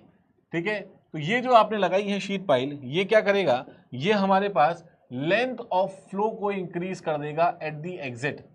Length of flow increased at exit. ये सारे कॉन्सेप्ट पुराने याद है हमें। Length of flow increase at exit, और वो हमें इंक्रीज करना है। लेंथ ऑफ फ्लो इंक्रीज करेंगे एग्जिट के ऊपर। ठीक है, तो वो जरूरी भी है। उससे हमारे पास पाइपिंग कंडीशन प्रिवेंट होगी। ठीक है, उससे हमारे पास सीपेज में पाइपिंग कंडीशन वहां पर प्रिवेंट हो जाती है एग्जिट पॉइंट के ऊपर। तो ये सारी चीजें हमें पता है सर, लेंथ ऑफ फ्लो कैसे बढ़ा रहे हैं यहाँ पर। ठीक है, अब यहाँ देखो फर्दर देखो यहाँ पर कि सर ये तो हो गया हमारे पास शीट पाइल की बात। अब यहाँ देखो फेंडर पाइल। फेंडर पाइल का मतलब होता है these are used to anchor the structure against tidal waves. बस यही इंपॉर्टेंट है। पूछा जाता है कि टाइडल वेव्स के अगेंस्ट कौन सी आपके पास पाइल्स यूज करी जाती हैं, और फ्लोटिंग ऑब्जेक्ट्स इन वाटर, उसको हम बोलते हैं fender pile. Generally fender piles आपके पास अंडर वाटर ही प्रोवाइड करी जाती है। These are your anchor to anchor the structure against tidal waves. तो मान लो ऐसा कोई स्ट्रक्चर है जो कि आपके पास कोस्टल एरियाज के अंदर है, उन कोस्टल एरियाज में जो स्ट्रक्चर आपके पास प्रोवाइड होता है, तो ऑब्वियसली वहां पर टाइडल वेव्स आपको देखने को मिलेगी, up and down tidal waves देखने को मिलती है। अगर आपने स्ट्रक्चर को एंकर कर रखा है उस टाइडल वेव्स को रजिस्ट करने के लिए, तो जिन पाइल से एंकर किया होगा उन पाइल को क्या लेते हैं हम? या बोलते हैं फेंडर पाइल बोलते हैं। ठीक है, उन पाइल्स को बोलते हैं फेंडर पाइल। ठीक है सर, यहां तक की बातें क्लियर है। अब देखो, on the basis of method of installation के बेसिस पर ध्यान रखना क्या क्या होता है। मेथड ऑफ इंस्टॉलेशन के बेसिस पर पहला है ड्रिवन पाइल, जैसे मैंने आपको बताया था। ठीक है, डायरेक्ट आप क्या करोगे? इंस्ट्रूमेंट लोगे, मशीन से ड्राइव कर दोगे पाइल को, that is known as driven pile. Similarly देखो यहां पर बोर्ड पाइल्स की बात कर रहे हैं, तो these may be cast in situ and these are relatively less efficient than your driven piles. तो जो बोर्ड पाइल्स होती हैं वो कास्ट इन सीटू होती हैं, वहीं पर यथावत तरीके से वहीं पर बनती हैं। तो बोर्ड पाइल्स अगर देखोगे तो बोर्ड पाइल्स आपके पास ड्रिवन पाइल्स के कंपैरिजन में लेस एफिशिएंट होती है। ये प्रैक्टिकल ऑब्जर्वेशन है, तो इन चीजों को आपको ध्यान रखना है। ये पॉइंट भी काफी ज्यादा इंपॉर्टेंट है आपके पास बोर्ड और ड्रिवन पाइल का। हो सकता है स्टेटमेंट में पूछ लिया जाए। इसके अलावा देखो हमें आपके पास दो तरह की पाइल्स और होती हैं। एक होता है आपके पास डिस्प्लेसमेंट पाइल्स, एक होती है सर नॉन डिस्प्लेसमेंट पाइल्स। ठीक है, तो the best way to classify the piles is on the basis of effect of installation. Effect of installation मतलब ये है कि इंस्टॉल हम जब पाइल को कर रहे हैं, जिस तरह से इंस्टॉल कर रहे हैं उसका क्या इफेक्ट पड़ रहा है, उसके बेसिस पर अगर पाइल को आप क्लासिफाई करते हो तो वो सबसे बढ़िया क्लासिफिकेशन है। सर हमने इतना सारे क्लासिफिकेशन पढ़े, on the basis of this, on the basis of that, बहुत सारे क्लासिफिकेशन हमने पढ़े, लेकिन सबसे बढ़िया क्लासिफिकेशन है कि अगर हम इंस्टॉलेशन के इफेक्ट के बेसिस पर उसको क्लासिफाई करें। अब इंस्टॉलेशन के इफेक्ट के बेसिस पर दो तरह से क्लासिफाई किया जा सकता है सर। एक किया जाता है आपका डिस्प्लेसमेंट पाइल्स और एक नॉन डिस्प्लेसमेंट पाइल्स। मतलब क्या है इसका, अगर आपके पास अगर large volume of the soil is laterally displace, ये ध्यान रखना कि अगर large volume of the soil laterally displace होती है during driving, the pile is known as your displacement pile. उस तरह की पाइल को डिस्प्लेसमेंट पाइल्स बोलते हैं। ये चीजें हमें क्लियर रखनी है यहाँ पर। ठीक है, तो आपने पाइल ड्राइव किया, अगर आसपास की जो सॉइल है वो बहुत ज्यादा लेटरली डिस्प्लेस हो रही है तब हम उसको बोलते हैं डिस्प्लेसमेंट पाइल्स।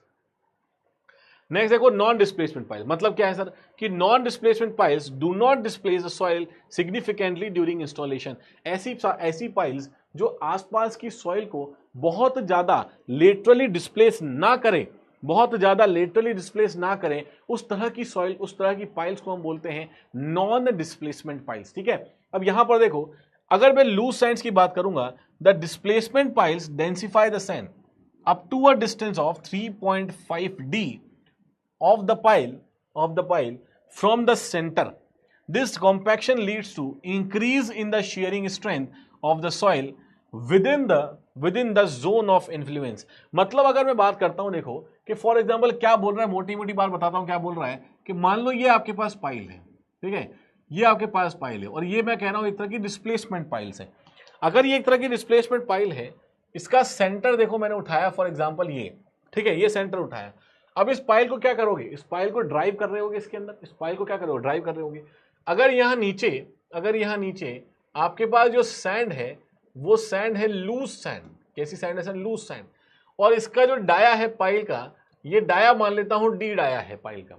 तो जब इसको ड्राइव करोगे नीचे तो यहां पर आपके पास लगभग 3D मतलब three times the dia of the pile, इतने सॉइल को वो क्या करेगा, इतने सॉइल को ये कॉम्पैक्ट करेगा।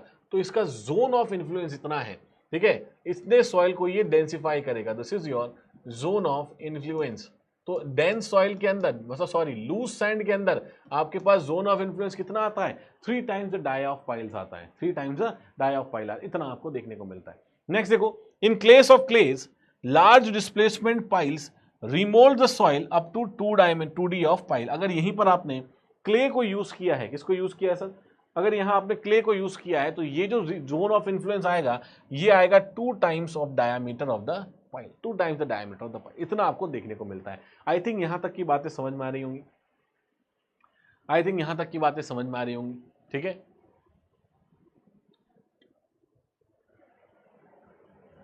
आई थिंक यहां तक की बातें समझ में आ रही होंगी।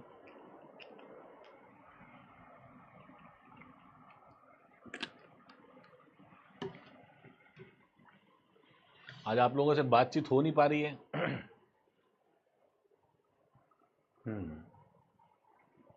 थोड़ा मन भी नहीं लग रहा है मेरा, देखो ऐसे तो पाइल फाउंडेशन का मतलब, लेकिन टाइम इंपॉर्टेंट है, इसे टाइम वेस्ट नहीं करेंगे, ठीक है, टाइम इंपॉर्टेंट है काफी, इसे टाइम वेस्ट नहीं करेंगे। चलो ठीक है, आगे बढ़ते हैं। देखो in case of loose to medium sand, अगर loose to medium sand use करते हो तो large displacement driven pile is preferred. अगर लूज टू मीडियम सैंड आप यूज करोगे तो large displacement driven pile generally prefer करी जाती है। इन सारे पॉइंटर्स को एक एक करके अपने कॉपी में लिख के याद भी कर लेना साथ साथ। अगर क्लेस की बात करें या डेंस सैंड की बात करें तो large displacement piles are not preferred. Clay और डेंस सैंड के अंदर लार्ज डिस्प्लेसमेंट पाइल जो होती है वो जनरली प्रिफर नहीं करी जाती है। सर बिल्कुल हमें पता है, ये कॉमन सेंस की बात है कि अगर हमारे पास लूज और मीडियम सैंड होगी तो उसमें अगर ज्यादा डिस्प्लेसमेंट हमारे पास देखने को मिलेगा तो वहां पर सॉइल डेंसिफाई होगी, और अगर सॉइल डेंसिफाई होगी तब वो हमारे पास हमारे स्ट्रक्चरल पर्पसेस के लिए काफी इंपॉर्टेंट है, काफी बढ़िया है स्ट्रक्चरल पर्पसेस के लिए। यहां तक की बातें पता है हमें। लेकिन अगर क्लेज हुआ या डेंस सैंड हुआ, तब वो क्या होगा, वो वहां पर आपके पास लार्ज डिस्प्लेसमेंट अगर शो कर गया तो वो डिस्प्लेसमेंट आपका परमानेंट डिस्प्लेसमेंट ही हो जाएगा। तो ये वाली चीजें हमें यहाँ पर ध्यान रख के चलनी है। नेक्स्ट देखो, नेक्स्ट है sir, non displacement piles are used when the surrounding of the structure is important. देखो हमारे पास नॉन डिस्प्लेसमेंट पाइल्स कब यूज करोगे सर, डिस्प्लेसमेंट नॉन डिस्प्लेसमेंट का क्लियर सिंपल सी चीज समझ में आ रही है। पाइल आप ड्राइव कर रहे हो, आसपास की सॉइल खिसक के दूर चली जाएगी, डिस्प्लेसमेंट। पाइल ड्राइव किया, कुछ भी नहीं हुआ, नॉन डिस्प्लेसमेंट। तो अगर आपके पास फॉर एग्जांपल जहां आपको पाइल ड्राइव करना है उसके आसपास अगर कोई एक इंपॉर्टेंट स्ट्रक्चर हुआ, अगर इंपॉर्टेंट स्ट्रक्चर हुआ जो उसी सॉइल पे खड़ा है और वहां आपने डिस्प्लेसमेंट पाइल को यूज कर लिया, तो मिट्टी वहां तक खिसक जाएगी, स्ट्रक्चर के ऊपर फर्क पड़ेगा। इसलिए ऐसी जगह पर जहां आसपास की सराउंडिंग आपकी इंपॉर्टेंट होती है वहां हम नॉन डिस्प्लेसमेंट पाइल्स को यूज कर लेते हैं। ठीक है, अगर displacement caused by the driven pile is small and pile is called small displacement pile, तब उसको हम स्मॉल डिस्प्लेसमेंट पाइल कहते हैं। इन this case rolled section manufactured is generally used. तो अगर हमें स्मॉल डिस्प्लेसमेंट को यूज करना है तो स्मॉल डिस्प्लेसमेंट पाइल्स को आप, उसके लिए आप रोल्ड सेक्शन का मतलब समझ में आ रहा होगा, रोल्ड सेक्शन का मतलब होता है मैन्युफैक्चर्ड सेक्शन। रोल्ड सेक्शन का मतलब क्या होता है, रोल्ड सेक्शन का मतलब होता है सर मैन्युफैक्चर्ड सेक्शन, जैसे आपके फैक्ट्री से बन के आते हैं वो होते हैं सेक्शंस। तो ये हमारे पास सर क्या है, ये हमारे पास मैन्युफैक्चर्ड सेक्शन होता है। जैसे आपने कभी देखा होगा I section, I rolled section होता है इस तरह से, ठीक है, ये इस तरह का रोल्ड सेक्शन होता है, ऐसा बना हुआ, ये रोल्ड सेक्शन है, this is a rolled section. ठीक है, जैसे बिल्ट अप सेक्शंस वगैरह होते हैं वो अलग अलग तरीके से होते हैं बिल्ट अप सेक्शन। जैसे ये आपके पास रोल्ड सेक्शन हो गया, बिल्ट अप सेक्शन होता तो ये अलग होता, ये अलग होता और ये होता, और ये मिलके आपके पास क्या बन जाता, आई बन जाता, तो ये आपका बिल्टअप हो जाता। ठीक है, तो ये आपका अलग अलग तरीका है। तो रोल्ड का मतलब है मैन्युफैक्चर्ड होता है, एक ही जगह से मैन्युफैक्चर्ड होता है इस तरीके से। चलो बढ़िया है सर, यहाँ तक की बातें। अब देखो नॉन डिस्प्लेसमेंट पाइल जो होते हैं they are generally installed by making bores in the ground. अब नॉन डिस्प्लेसमेंट होगा कैसे, जैसे सर फॉर एग्जांपल अगर मेरे पास ये मिट्टी है, अगर ये ग्राउंड कुछ इस तरीके से है, तो अगर ये ग्राउंड कुछ ऐसा है और इसमें आपको ड्राइव करना है और आपने कोई होल नहीं किया और ड्राइव करोगे, तो ऑब्वियसली अगर आपने इस वाली कंडीशन में इसको ड्राइव कर दिया तो आसपास की मिट्टी ऑब्वियसली खिसकेगी। इसके अंदर क्या होगा, कुछ लेटरल डिस्प्लेसमेंट बिल्कुल होगा ही होगा, ये लेटरल डिस्प्लेसमेंट होगा ही होगा अगर आपने इसको ऐसे ड्राइव किया है तो। लेकिन अगर इसी केस को आपने कुछ इस तरह से ले लिया कि यहां पर ग्राउंड के अंदर एक बोर कर दिया पहले ही और अब इस पाइल को इसके अंदर ड्राइव कर रहे हो, तो अब ये पाइल जब इसके अंदर ड्राइव होगी तब यहां पर आसपास की मिट्टी जो है वो खिसकेगी नहीं। तो ये होता है आपके पास नॉन डिस्प्लेसमेंट पाइल्स, इस तरह से प्रोवाइड करी जाती हैं। ठीक है, इस तरह से आपके पास प्रोवाइड करी जाती हैं। अब देखो नेक्स्ट क्या है सर, नेक्स्ट है सर आपके पास बिल्कुल अब है the side of the bore hole is stabilized और prevented from caving in by using bentonite slurry. तो बेंटोनाइट स्लरी के बारे में मैंने आपको बताया था कि बेंटोनाइट का मतलब क्या होता है। बेंटोनाइट आपके पास एक ऐसी है जिसको हम ड्रिलिंग मड भी बोलते हैं। अब जब हम यहाँ एक्सकेवेशन कर रहे हैं तो जैसे मैंने बताया था आपको कि एक्सकेवेशन जब करते हो तब अगर अनसपोर्टेड एक्सकेवेशन कर रहे हो तो बहुत बार चांसेस ये होते हैं कि जो ऊपर की मिट्टी है ये मिट्टी आके इसके अंदर केव इन कर जाए, मतलब चली जाए, घुस जाए इसके अंदर। लेकिन यहाँ पर अगर बात से समझोगे तो अगर हम यहाँ पर क्या कर दें, अगर हम ड्रिलिंग मड को यूज करें, क्या करें, ड्रिलिंग मड को यूज करें, बेंटोनाइट को यूज करें, तो वो इसके अंदर कोहेजिनेस लाएगा, प्लास्टिसिटी लाएगा और उसको होल्ड करके रखेगा। होल्ड करके रखेगा तो हम ज्यादा अनसपोर्टेड एक्सकेवेशन कर पाएंगे। इसीलिए बेंटोनाइट जनरली यूज करी जाती है एज अ ड्रिलिंग मड। ठीक है, तो ये आपके पास बेंटोनाइट का बेसिक फंक्शन होता है। तो सर यहां तक की बातें क्लियर हो गई हैं। अब देखो आगे, अब देखो आगे नेक्स्ट सर हमारे पास the bore piles can be. जो आपके पास बोर पाइल्स होती हैं वो बोर पाइल्स क्या क्या हो सकती हैं। The bore piles can be bore cast in situ pile या बोर्ड प्री कास्ट पाइल। दो तरह की पाइल्स आपके पास होती हैं, bored cast in situ pile या फिर बोर्ड कास्ट पाइल। ठीक है, दो आपके पास होती है, प्री कास्ट हो गया या फिर इन सीटू आपके पास हो गया। अगर हम बात करेंगे इसकी, in non displacement piles there is no ground heaving and noise और वाइब्रेशन। अगर हमारे पास पाइल्स डिस्प्लेस ही नहीं होगी इसका मतलब ग्राउंड के अंदर कोई हीविंग नहीं होगी, कोई नॉइज नहीं आएगा, कोई वाइब्रेशंस वगैरह नहीं आपको देखने को मिलेंगी। क्लियर है। The length of the pile can be easily varied at site in case of bored piles, thus we can also adopt longer length and larger diameter of the pile. देखो करना कुछ नहीं है, अगर हमारे पास ये एक्सकेवेशन किया, हमें क्या करना है सर, इसके एक्सकेवेशन की लेंथ को बढ़ाना है, तो क्या करो और एक्सकेवेट कर दो, ये लेंथ बढ़ गई। सर इसके विड्थ को बढ़ाना है लेंथ के साथ साथ, लो ये विड्थ को और एक्सक्यूट का बना दिया। तो करना क्या है आपको, एक्सक्यूशन तो करना है। तो यहाँ पर अगर जो बोर्ड पाइल्स होती हैं वहाँ पर उसके डायमेंशंस को वेरी करना बहुत आसान हो जाता है। क्या हो जाता है, उसके डायमेंशंस को वेरी करना काफ़ी ईजी हो जाता है, आसान हो जाता है। इसलिए जनरली इसको भी आप प्रेफर कर सकते हो, जनरली इसको भी हम प्रेफर कर सकते हैं। ठीक है, जनरली इसको भी हम प्रेफर कर सकते हैं, बिल्कुल ठीक है सर। अब आगे देखो यहाँ फर्दर, आगे देखो फर्दर हमारे पास है कि in case of bored cast into pile we can make large ends. ठीक है, बड़े बड़े एंड्स बना सकते हैं up to 3 times the pile diameter. इतने पाइल डायमीटर के आपके पास लार्ज एंड्स बन सकते हैं, मतलब बॉटम के अंदर बड़े बड़े एंड्स आप बना सकते हो पाइल डायमीटर से 3 गुना के ज्यादा तक के। ठीक है, तो ये सब चीजें यहाँ पर बोर्ड कास्ट के फायदे हैं कुछ जो आप यहाँ पर देख सकते हो। These are certain benefits of the bored cast pile. ठीक है, अब सबसे इंपॉर्टेंट चीज समझो, यहाँ पर सबसे इंपॉर्टेंट चीज समझो कि अगर मुझे कैलकुलेशन करना है, जैसे सिंगल पाइल लोड कैपेसिटी अगर मुझे कैलकुलेट करनी है, कि सर हमने अभी तक ये देख लिया कि एक कोई पाइल होगी, इस पाइल का जो लोड कैरिंग कैपेसिटी है वो 2 तरीके से हम निकाल सकते हैं। कैसे सर, ये एंड बियरिंग को देखना पड़ेगा और ये स्किन फ्रिक्शन को देखना पड़ेगा। इससे हमें पता चल जाएगा कि टोटल ये एक पाइल कितने लोड को कैरी कर सकती है, रजिस्ट कर सकती है, ये वाली बात पता है।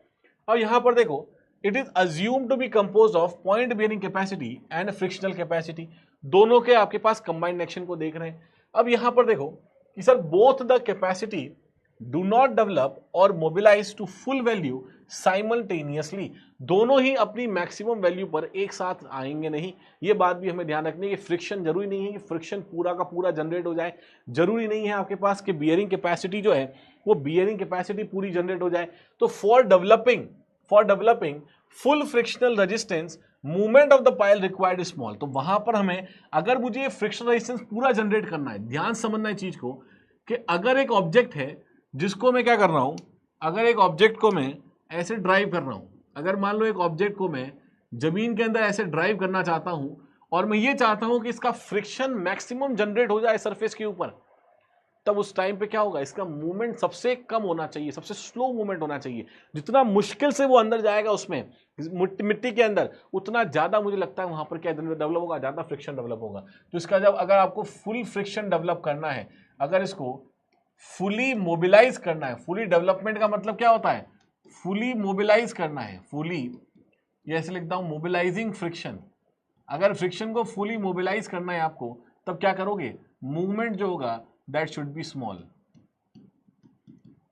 बहुत ही क्लियर है सर, मूवमेंट क्या होने वाला है, मूवमेंट आपके पास स्मॉल होना चाहिए। ये वाली बात तो बिल्कुल क्लियर थी। अब देखो, but for the developing full value of point bearing resistance movement of the pile is large. तो अब अगर मुझे पॉइंट बियरिंग रेजिस्टेंस को पूरी तरह से डेवलप करना है, तब वहां पर मूवमेंट क्या आएगा, तब मूवमेंट आपको ज्यादा रखना पड़ेगा, लार्ज मूवमेंट रखना पड़ेगा। बिल्कुल क्लियर है, दोनों ही कॉन्सेप्ट क्लियर हो रहे हैं सर। अब या तो मूवमेंट स्लो हो सकता है, कम हो सकता है, या मूवमेंट आपका लार्ज हो सकता है। तो दोनों ही चीजें एक साथ तो अपनी मैक्सिमम वैल्यू पे आ नहीं सकती। मतलब पाइल की हम जो दोनों कैपेसिटी है, हम तो क्या चाहेंगे, हम चाहेंगे कि सर ये एंड बियरिंग भी आपके पास, ये जो एंड बियरिंग है, ये एंड बियरिंग भी आपके पास मैक्सिमम आ जाए, और हम चाहेंगे कि जो फ्रिक्शन आ रहा है ये भी आपके पास मैक्सिमम आ जाए। हम तो यही चाहेंगे ना कि दोनों कैपेसिटी अपनी फुल कैपेसिटी पे काम करे पाइल, लेकिन ऐसा जनरली पॉसिबल होता नहीं है। ये मैक्सिमम आने की सिचुएशन हर वक्त बनती नहीं है। तो इन चीजों का हमें यहाँ पर ध्यान रखना है। नेक्स्ट आ जाओ, पॉइंट क्या है sir, also when the full point bearing resistance has developed friction falls below its peak value. तो पीक वैल्यू से नीचे आ जाएगा। It would be wrong to find out single pile load capacity as summation of full value of frictional capacity and the point bearing capacity. However, for calculation purposes we assume, देखो हम calculation purposes के लिए ये जरूर assume कर लेते हैं कि सर हम मान लेते हैं कैलकुलेशन पर्पस। अब यहां तक की बात समझ में आ रही होगी आप लोगों को कि मैं जो कह रहा हूं आपको पॉइंट बियरिंग की बात कह रहा हूं, फ्रिक्शन की बात कह रहा हूं। तो बियरिंग और फ्रिक्शन दोनों ही अपने मैक्सिमम तक पहुंच जाए एक साथ, ये पॉसिबल नहीं है। अगर दोनों पहुंच जाते हैं मैक्सिमम पे एक साथ, तब मैं ये कह देता कि चलो पॉइंट बेरिंग का रेजिस्टेंस मान लो 10 किलोन्यूटन है, फ्रिक्शन से मान लो 5 हो रहा है, पाइल की कैपेसिटी 15 किलोन्यूटन होगी। लेकिन ऐसा होता नहीं है, ठीक है, ऐसा होता नहीं है। लेकिन फॉर द कैलकुलेशन पर्पसेस हम इसको ऐसा ही मान के चलते हैं। तो हमारे लिए तो क्या हो गया सर, हमारे लिए कुछ नहीं हो गया। जो एंड बेरिंग जितना रजिस्ट करेगी, जितना आपके पास ये पॉइंट एंड बेरिंग हो गया, फ्रिक्शन रजिस्ट करेगा, दोनों को आपको मिक्स सम अप कर देना है, उतना आपकी टोटल कैपेसिटी आ जाएगी। बस यही तो लिखना था सर यहाँ पे। यही तो लिखना था कि जो अल्टीमेट कैपेसिटी है वो किसकी वजह से आ रहा है, वो पॉइंट बियरिंग की वजह से और आपके पास फ्रिक्शन की वजह से। ठीक है, तो अल्टीमेट पाइल लोड कैपेसिटी, ये अल्टीमेट पॉइंट बियरिंग कैपेसिटी, और ये हो गया आपके पास अल्टीमेट फ्रिक्शनल कैपेसिटी। तो ये इसकी मैक्सिमम कैपेसिटी ये हो जाएगी और ये भी इसकी कैपेसिटी हो जाएगी। दोनों को क्या करना है, दोनों को समेशन करना है। ठीक है सर, यहां तक की बातें बढ़िया है। अब देखो, full value of friction is mobilize for a relative movement of 0.1 से 1% ऑफ द पाइल डायामीटर।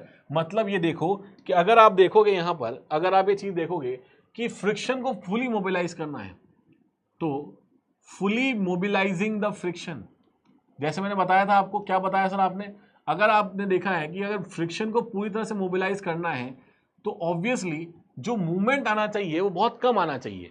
कितना कम आना चाहिए, वो लगभग आपके पास 0.1 से 1% होगा पाइल डायामीटर के। जितना पाइल डाया है उसका 0.1 से 1 मीटर, 0.1 से 1% अगर आपका डायमीटर डी रहता है, इतना मूवमेंट रहता है, तब आपका हम मान के चलते हैं कि फ्रिक्शन जो है वो कंप्लीटली मोबिलाइज हो चुका है।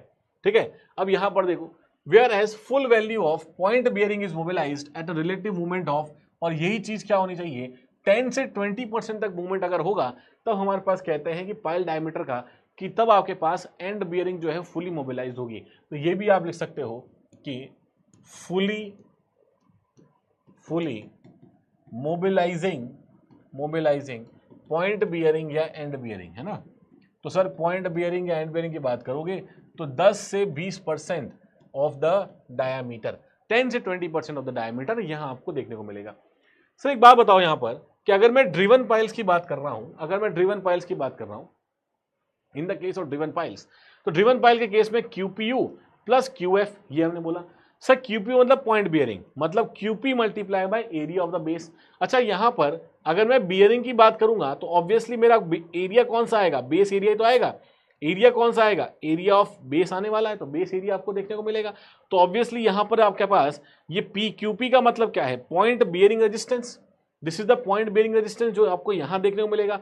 इस पॉइंट बियरिंग रेजिस्टेंस मल्टीप्लाई किससे करोगे, एरिया से मल्टीप्लाई करोगे, तो ये आपके पास क्या आ जाएगा, ये आपके पास की पूरी कैपेसिटी आ जाएगी। सिमिलरली अगर ये फ्रिक्शनल रेजिस्टेंस आपके पास Fs है और एरिया ऑफ फ्रिक्शन कौन सा होगा, इसका साइड वाला एरिया, तो वो एरिया ऑफ फ्रिक्शन आपके पास होगा। ठीक है, इसको मल्टीप्लाई करोगे Fs मल्टीप्लाई बाई S, ये क्या आएगा, ये हमारे पास सब फ्रिक्शनल कैपेसिटी आ जाएगी। सही बात है। तो QP कैसे निकालना है, QNQ plus half B gamma N gamma, तरजागी को यूज करके ही QP की वैल्यू भी निकल जाएगी। ठीक है, तो यहां से हमारे पास कंप्लीट डेटा आ जाएगा यहां से कि जो overall single pile load capacity है, जनरली ये इंजीनियरिंग सर्विसेज के प्रीलिम्स में पूछा जाता है। इस तरह की चीजें आपको ध्यान रखनी है। ठीक है सर, पाइल लोड कैपेसिटी समझ में आ गया। अब यहां पर देखो, अगर मैं सैंड की बात करता हूं, इन केस ऑफ सैंड, ठीक है, सिग्मा मतलब effective stress is taken corresponding to a depth of, मतलब इफेक्टिव स्ट्रेस आपको कहां निकालना है, corresponding to a depth of 15D for the loose sand और 20D for the dense sand. इतने डिस्टेंस पर आपको क्या करना पड़ेगा, आपको निकालना पड़ेगा इफेक्टिव स्ट्रेसेस। तो इफेक्टिव स्ट्रेसेस जनरली आप जहां कैलकुलेट करते हो, तो वो जनरली कहां कैलकुलेट करते हो, जैसे इफेक्टिव स्ट्रेसेस वगैरह, जैसे आपके पास लोड नीचे ट्रांसफर होता है, तो हमने क्या माना था, जो नीचे लोड बियरिंग मतलब लोड का जो ट्रांसफर है, ट्रेपेजॉइडल लोड ट्रांसफर है, उसके कहीं ना कहीं सेंटर पे आप कर रहे होते थे। यहां पर अगर लूज सैंड आपके पास आएगी, तो लूज सैंड के केस में, in the case of loose sand, आपको ये चीज करके चलनी है कि ये आ जाएगा आपके पास 15D के ऊपर, और डेंस सैंड के केस में यही इफेक्टिव स्ट्रेस आप कौन से कितनी डिस्टेंस पे निकालोगे, यही इफेक्टिव स्ट्रेस 20D के डिस्टेंस पे निकाल दोगे। और ये जो दोनों पॉइंट्स हैं, ये दोनों पॉइंट्स एग्जाम के अंदर कभी कभी पूछ लिए जाते हैं। ठीक है, बहुत ज्यादा नहीं, बट कभी कभी ये चीजें पूछ ली जाती है।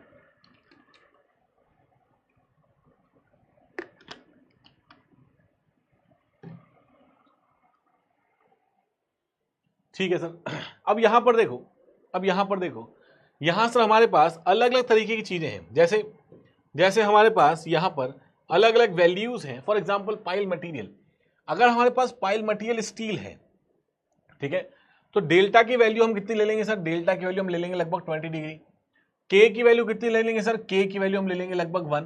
ठीक है, और के लूज सैंड, ये डेंस सैंड के अंदर है, अगर ये लूज सैंड होगा तो इसकी वैल्यू हम ले लेंगे सर 0.5।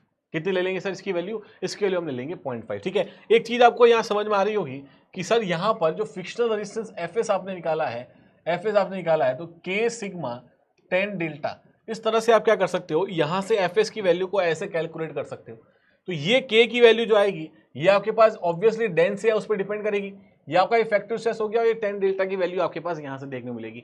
अब डेल्टा कैसे कैसे लेना है, वो डेल्टा मैं बता रहा हूं आपको कैसे कैसे लेना है। तो डेल्टा आप कैसे कैसे लोगे वो डिपेंड करेगा मटेरियल कौन सा है। अगर स्टील है तो डेल्टा 20 डिग्री आ जाएगा। अगर आपके पास कॉन्क्रीट है तो ये क्या आएगा 3/4 ऑफ 5, 3/4 ऑफ 5 आपके पास आ जाएगा। 5 is the angle of internal friction. Timber अगर यूज करते हो तो उस वाले केस में 2/3 ऑफ 5 आपको यूज करके चलना है। क्लियर है।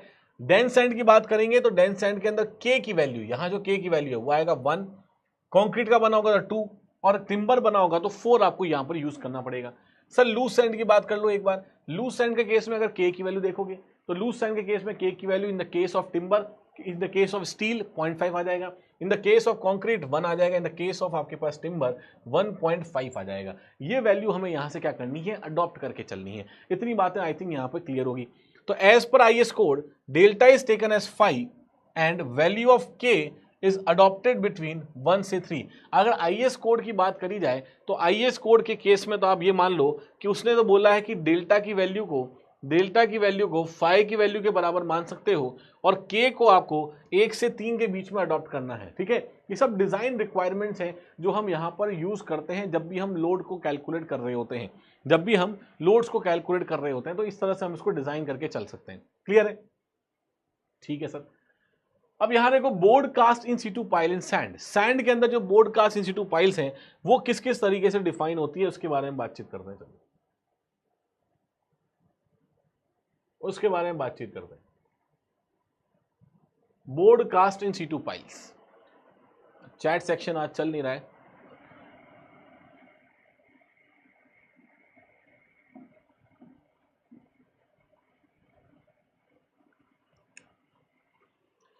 ठीक है, bored cast in situ pile in sand की बात करते हैं। चलो ठीक है, यहां देखो फटाफट कि सर ड्यूरिंग बोरिंग कंडीशन, अगर बोरिंग कंडीशंस आपके पास होती हैं, मतलब जहां पर आप बोर कर रहे हो, the value of K is very small, तो वहां पर के की वैल्यू क्या होगी, बहुत कम होगी।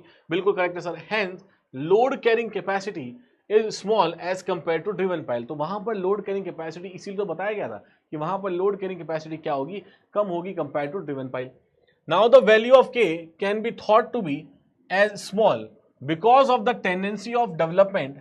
क्यों के की वैल्यू छोटी है, क्योंकि development of active pressure development आपके पास वहां पर हो रहा है, क्योंकि मिट्टी क्या हो रही है, मिट्टी आपके पास अवे जा रही है, अवे जाएगी तो एक्टिव वर्क प्रेशर आपका जनरेट होगा।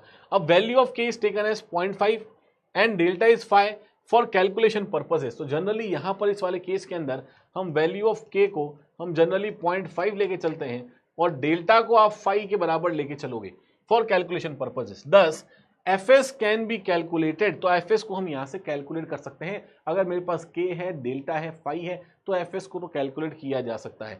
आगे देखो, the point being resistance case of bored pile is taken as half that of the driven pile. तो कितना पॉइंट बीइंग रेजिस्टेंस आपके पास आ रहा है, वो पॉइंट बीइंग रेजिस्टेंस अगर मैं बोर्ड पाइल्स की बात करूंगा तो बोर्ड पाइल्स के केस में वो जो पॉइंट बीइंग रेजिस्टेंस है वो आपके पास हाफ होगा, किसके, half of that of the driven pile. तो ड्रिवन पाइल का आपके पास इसके कंपैरिजन में ये आधा रह जाता है, तो ड्रिवन पाइल के कंपैरिजन में ये हाफ रह जाता है। ठीक है, इन कंपैरिजन में ये हाफ रह जाता है। तो ये चीजें भी आपको याद करके चलनी है। Sir in case of bored pile as well as driven pile safe load carrying capacity is obtained. तो यहाँ सेफ लोड कैरिंग कैपेसिटी आप कैलकुलेट करोगे by dividing the ultimate load capacity by a factor of safety of 0.2.5। तो यहाँ factor of safety हमें कितना use करना है sir, factor of safety sir हमें यूज करना है 2.5। ठीक है, तो ये हमारे पास क्या होती है, हमारे पास bored cast in situ pile है जो सैंड के अंदर यूज करते हो। तो ये सारी डेटा, ये सारी डिटेल जो है वो हमें यहाँ पर याद रख के चलनी है। ये सारी डिटेल को हमें समझ के चलना है, कौन कौन सी ड्रिवन पाइल है, कब bored cast in situ pile की कैपेसिटी ज्यादा होगी, कब उसकी कैपेसिटी कम होगी, ये सारी चीजें हमें यहाँ पर मेंटेन करके चलनी है बढ़िया तरीके से। ठीक है सर, आ जाओ नेक्स्ट पॉइंट के ऊपर। अब देखो यहाँ पर फॉर एग्जाम्पल मैं इसकी बात करता हूँ। ठीक है, अगर मैं क्लेस की बात करता हूं तो यहां पर देखो जो अल्टीमेट कैपेसिटी है सर, ये दोनों का समेशन है।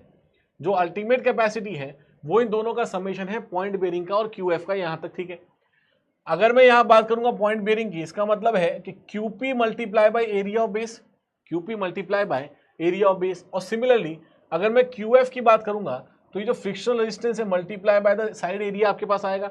ये दोनों फॉर्मूले पता है सर। अब क्यूपी आपके पास अगर क्लेई सॉइल है तो सर वहां पर अगर क्लेई सॉइल आपके पास है इसका मतलब क्यूपी कितना आएगा, सीएनसी आएगा क्या? अगर क्लेई सॉइल है तो क्यूपी कितना आएगा, सीएनसी आएगा। अच्छा सी कितना आएगा सर, यूसीएस बाई 2 आना चाहिए। सी की वैल्यू कितनी आनी चाहिए, यूसीएस बाई 2। और एनसी की वैल्यू कितनी लोगे, ये स्कैम्पटन ने दिया है एनसी की वैल्यू विच इज 9। तो इस सीएनसी को कैलकुलेट करने के लिए 9 आप एनसी की वैल्यू ले सकते हो और सी की वैल्यू ले सकते हो आप यूसीएस बाई 2। ये आप सी की वैल्यू ले सकते हो इस तरह से।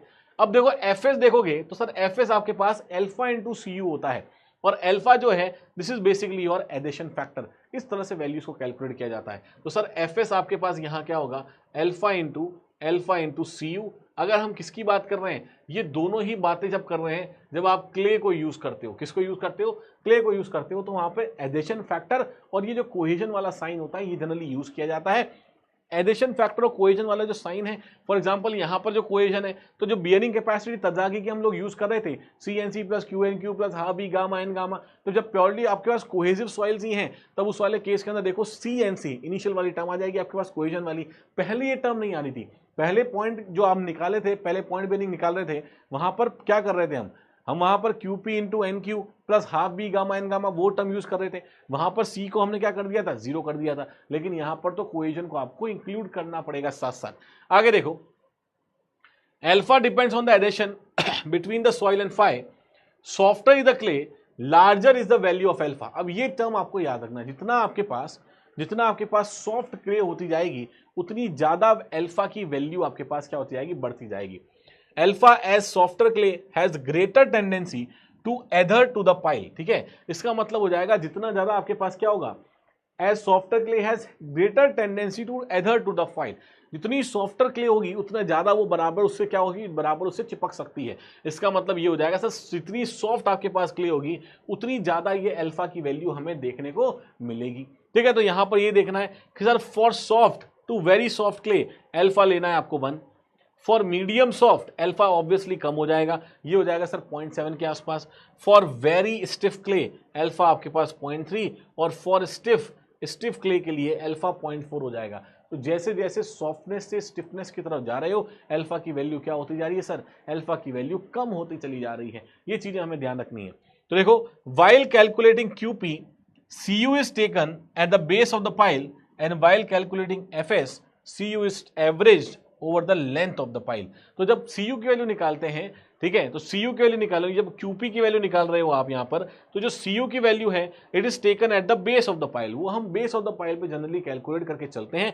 और यहाँ पर आपके पास FS की जो लेंथ होगी, FS कैलकुलेट करोगे वो लेंथ ऑफ द, क्योंकि अलग अलग सॉइल हो सकती है, अलग अलग लेयर्स हो सकती है, वहां पे सबका रेजिस्टेंस अलग अलग हो सकता है। तो जब अलग अलग रेजिस्टेंस आपको देखने को मिलेगा तो वो उसको क्या करोगे, FS1 FS2 FS3 निकालोगे तो उन सबको एवरेज कर दोगे ओवर द एंटायर लेंथ, वहां से आप FS को कैलकुलेट कर सकते हो।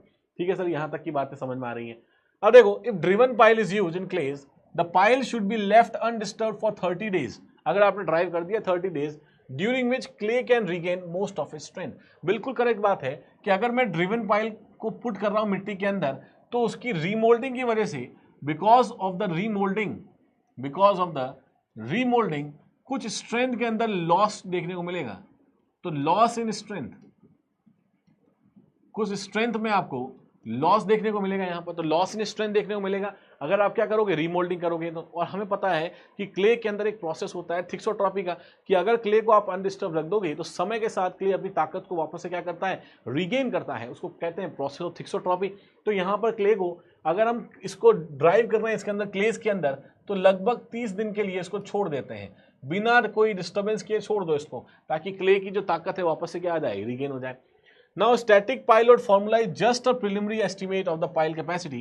More reliance, ज्यादा भरोसा हम किसके ऊपर करते हैं, should be placed on the in situ test like pile load test. ठीक है, तो ये जो पाइल की कैपेसिटी हमने अभी तक निकाली है, जो सिंगल पाइल की कैपेसिटी आप लोग निकाल पा रहे थे कि सर पाइल की कैपेसिटी जो है वो पॉइंट बियरिंग की वजह से है और फ्रिक्शनल कैपेसिटी की वजह से, इन दोनों का समेशन कर देंगे, पाइल की कैपेसिटी निकल जाएगी। लेकिन हमारा ज़्यादा फोकस यहाँ से जो निकली कैपेसिटी, ये लगभग एक तरह की आपके पास अप्रोक्सीमेट कैपेसिटी है।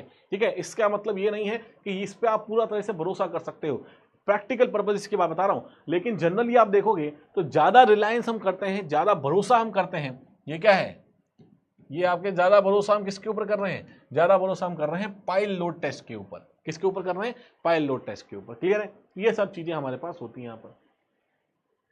अब देखो इस तरह के क्वेश्चंस आपसे पूछे जाते हैं, ठीक है, इस तरह क्वेश्चन पूछे जाते हैं। तो ये क्वेश्चन तो ये वाला मैं आपको होमवर्क में दूंगा, ठीक है, आप करके लेके आना इस क्वेश्चन को।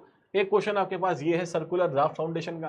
तो ये दोनों क्वेश्चन जो है, दोनों क्वेश्चन बढ़िया हैं, एग्जाम में पूछे गए हैं, अच्छे क्वेश्चन हैं, सॉल्व करके लेके आना। दोनों को हम कल वापस से डिस्कस करेंगे, ठीक है, दोनों को वापस से कल हम डिस्कस करेंगे। आई थिंक यहां तक की बातें तो क्लियर हो गई होंगी आप सब लोगों को, यहां तक की बातें आई थिंक क्लियर हो गई होंगी।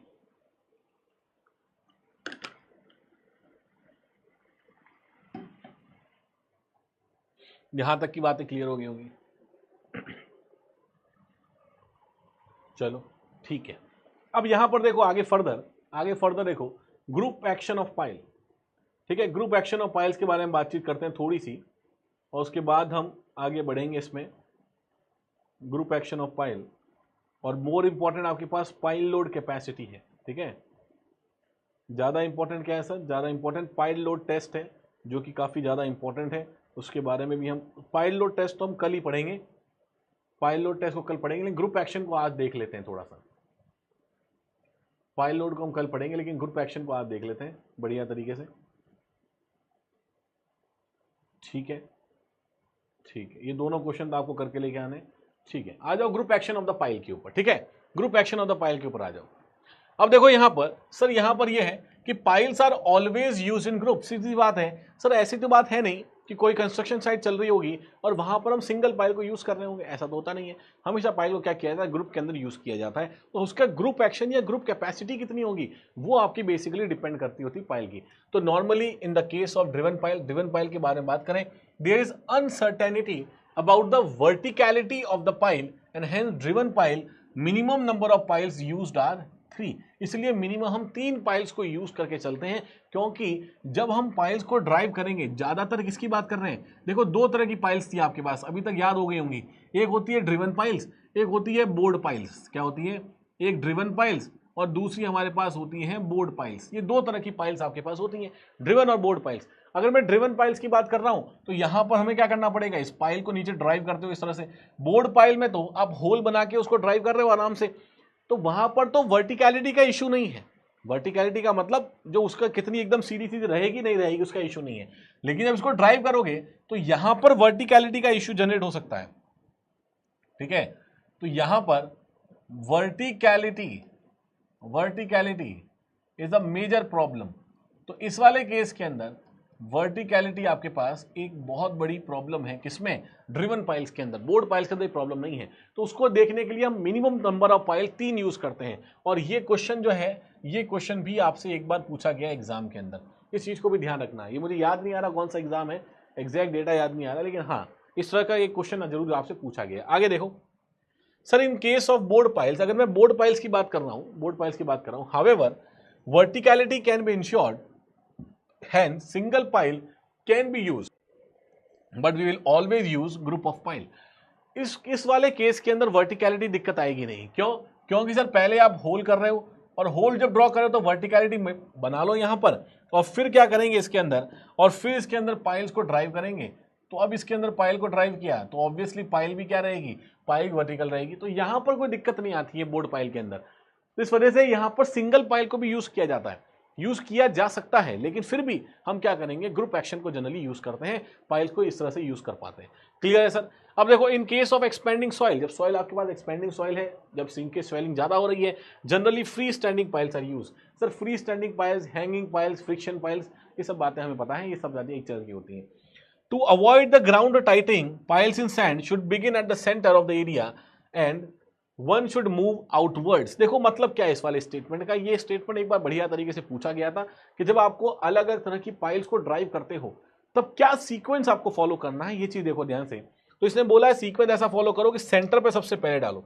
इसका मतलब जैसे फॉर एग्जाम्पल अगर मैं कहता हूं कि ये मेरे पास एक ग्राउंड एरिया है जहां मुझे अलग अलग तरह की पाइल्स को डालना है, समझना ध्यान से, और एक मान लो ये ग्राउंड एरिया जिसमें आप पाइल्स को रख रहे हो अलग तरीके से, तब एक पहला तरीका ये है, फर्स्ट तरीका ये है कि मान लो मैं लिखता हूं इसको कि ये फर्स्ट मेथड है, ठीक है। मैंने लिखा कि सर ये मेरा पहला मेथड है कुछ इस तरीके से। This is the first method. अब ये फर्स्ट मेथड में क्या बात हो रही है सर? फर्स्ट मेथड में बात हो रही है कि मैंने क्या किया, मैंने पाइल को यहां पुट किया, ठीक है, फिर मैंने कॉर्नर से स्टार्ट करा, आउटर कॉर्नर से, फिर दूसरा पाइल को यहां लिया, तीसरी पाइल को मैंने यहां पुट किया, चौथी पाइल को यहां पुट किया। अब एक बात समझना इस चीज को अच्छे तरीके से, अब आप कमेंट तो कर नहीं पाओगे, लेकिन एक बात समझो, मैं आपके साइड से कह देता हूं। मान लो क्या किया सर, पहला हमने यहां किया, दूसरी पाइल ये ड्राइव की, तीसरी पाइल ये ड्राइव की, और चौथी पाइल ये ड्राइव की। अब मुझे क्या करना है, मुझे एक और पाइल को ड्राइव करना है। तो एक चीज यहां समझो बढ़िया तरीके से सर, क्या समझना है, एक चीज यहां समझना कि जब इस पाइल को ड्राइव करोगे, अच्छा ठीक है, जब इस पाइल को ड्राइव करोगे, यहां पर ड्राइव करोगे, तो ऑब्वियसली इसके आसपास जो जोन होगा, इसके क्या होगा सर, इसका आसपास का जो जोन होगा वो क्या होगा, कॉम्पैक्ट होगा। क्या इसके आसपास का जो जोन होगा वो कॉम्पैक्ट होगा, डेंसिफाई होगा। सिमिलरली अगर यहां से इसको करेंगे तो इसका भी आसपास का जोन क्या होगा, आसपास का जोन कॉम्पैक्ट होगा, डेंसिफाई होगा। सिमिलरली अगर हम इसको फर्दर दूसरी सॉइल्स के लिए कैरी करते हैं, जैसे नीचे वाली इसके लिए करोगे, तो हो सकता है क्या, हो सकता है कि आसपास का जो सॉइल है ये भी यहां पर क्या करे, कॉम्पैक्ट हो जाए, ठीक है, डेंसिफाई हो जाए, और यहां पर मान लेता हूं ये डेंसिफाई हो जाए इस तरीके से। इसका मतलब क्या हो गया सर, इसका मतलब हो गया कि अब ये जो एरिया हमारे पास बन रहा है, इस तरीके से, मतलब मैं इसकी बात कर रहा हूं, तो सर ये जो एरिया बन गया बीच में, अब अगर इस एरिया के अंदर मुझे कोई पाइल को ड्राइव करना है, तब इस एरिया के अंदर देखो ये वाले यहाँ पे ओवरलैपिंग हो रही है, यहां हो रही है, इस वाले पोर्शन पे हो रही है, यहां हो रही है, यहां हो रही है। इसका मतलब इतनी मिट्टी तो आपके पास क्या हो रही है, इतनी मिट्टी तो आपके पास कॉम्पैक्ट है, डेंस है, तो यहां पर पाइल को ड्राइव करना थोड़ा मुश्किल हो जाएगा, इसीलिए ये एक अच्छा मेथड प्रिफर नहीं किया जाता। This is not a good method, ठीक है। तो नॉट यूज्ड, इसको इस तरह से काम नहीं लिया जाता। कैसे करोगे, सबसे पहले क्या करेंगे, सबसे पहले सर हम क्या करेंगे, सेंटर पे आएंगे। तो सबसे पहले सेंटर वाली पाइल को ड्राइव करो यहां पर किसी भी ग्राउंड के अंदर। अब इसका कुछ एरिया ऑफ इन्फ्लुएंस हो रहा होगा, कुछ बात नहीं है, फिर आप उसको साइडवेज में जा सकते हो, कैसे भी, फिर क्या कर सकते हो सर, साइड में जा सकते हो। इस तरह से इनके जो जोन ऑफ इन्फ्लुएंस है वो एक दूसरे को अफेक्ट नहीं करेंगे। तो यहां पर मान लो सेकंड ये हो गया, थर्ड ये हो गया, फोर्थ ये हो गया, और फिफ्थ ये हो गया। तो अब सब क्या होगा सर, अब आपके पास ये इसका मान लो जोन ऑफ इन्फ्लुएंस हुआ, फिर ये इसका जोन ऑफ इन्फ्लुएंस होगा, ये इसका जोन ऑफ इन्फ्लुएंस, ये इसका जोन ऑफ इन्फ्लुएंस, ये फॉर एग्जांपल इसका जोन ऑफ इन्फ्लुएंस। तो यहां पर किसी तरह की कोई प्रॉब्लम आपको ड्राइव करने के अंदर नहीं आएगी, ज्यादा दिक्कत नहीं आएगी। तो यहां तक की बातें मुझे लगता है क्लियर हो रही होगी। इसीलिए ग्रुप एक्शन में जब ड्राइव करते हैं तब इस तरह की चीजें आप लोग देख के चलते हो, ठीक है, तो ये जनरली हमारे पास यूज किया जाता है। This method is used, this method is used, इस मेथड को जनरली यूज करते हैं ड्राइव करने के लिए, ग्रुप एक्शन के लिए। क्लियर है?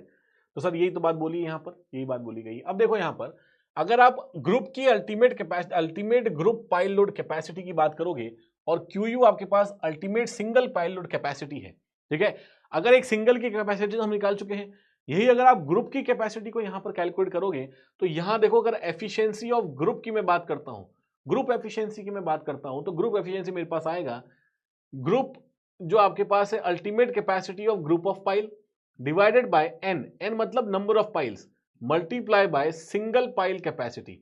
तो जो सिंगल पाइल कैपेसिटी है और ग्रुप कैपेसिटी है, इससे क्या हो जाएगा, इससे हमारे पास आ जाएगी efficiency of the particular pile, efficiency of particular group. तो यहां पर देखो एनजी का मतलब हमारे पास क्या हो गया सर, एनजी का मतलब ग्रुप एफिशिएंसी, और एन का मतलब सर, एन का मतलब नंबर ऑफ पाइल्स कितनी होंगी उसके बेसिस पर डिपेंड करेगा। तो ये एन है नंबर ऑफ पाइल, और ये है एक पाइल की कैपेसिटी, यहां तक की बातें मुझे लगता है क्लियर हो गई होंगी, ठीक है। अब यहां देखो, the disturbance of the soil during installation of pile and overlap of stress zones of various piles may cause the group efficiency to be less than 1। तो यहां पर आपके पास अगर ओवर स्ट्रेसिंग होती है जोन की, तो वहां पर हमारे पास ग्रुप एफिशिएंसी जो है वो धीरे धीरे क्या होती है, धीरे धीरे रिड्यूस हो जाती है या फिर कम हो जाती है। किससे? वो आपके पास लेस देन 1 भी हो जाती है। If the spacing between the piles is increase the efficiency may approach unity. अगर हम स्पेसिंग ऑफ द पाइल्स को थोड़ा सा बढ़ा दें, उस वजह से आपके पास क्या होगा कि जोन ऑफ इन्फ्लुएंस जो आपके पास आते हैं वो आपस में क्या होंगे, वो आपस के अंदर जो है आपस के अंदर ओवरलैप नहीं करेंगे। अगर आपस में ओवरलैप नहीं किए तो उस वाले केस के अंदर आपकी जो एफिशिएंसी है वो बराबर होते होते 1 भी हो सकती है, 100% एफिशिएंसी भी हो सकती है। ये होता है ग्रुप एक्शन का मतलब।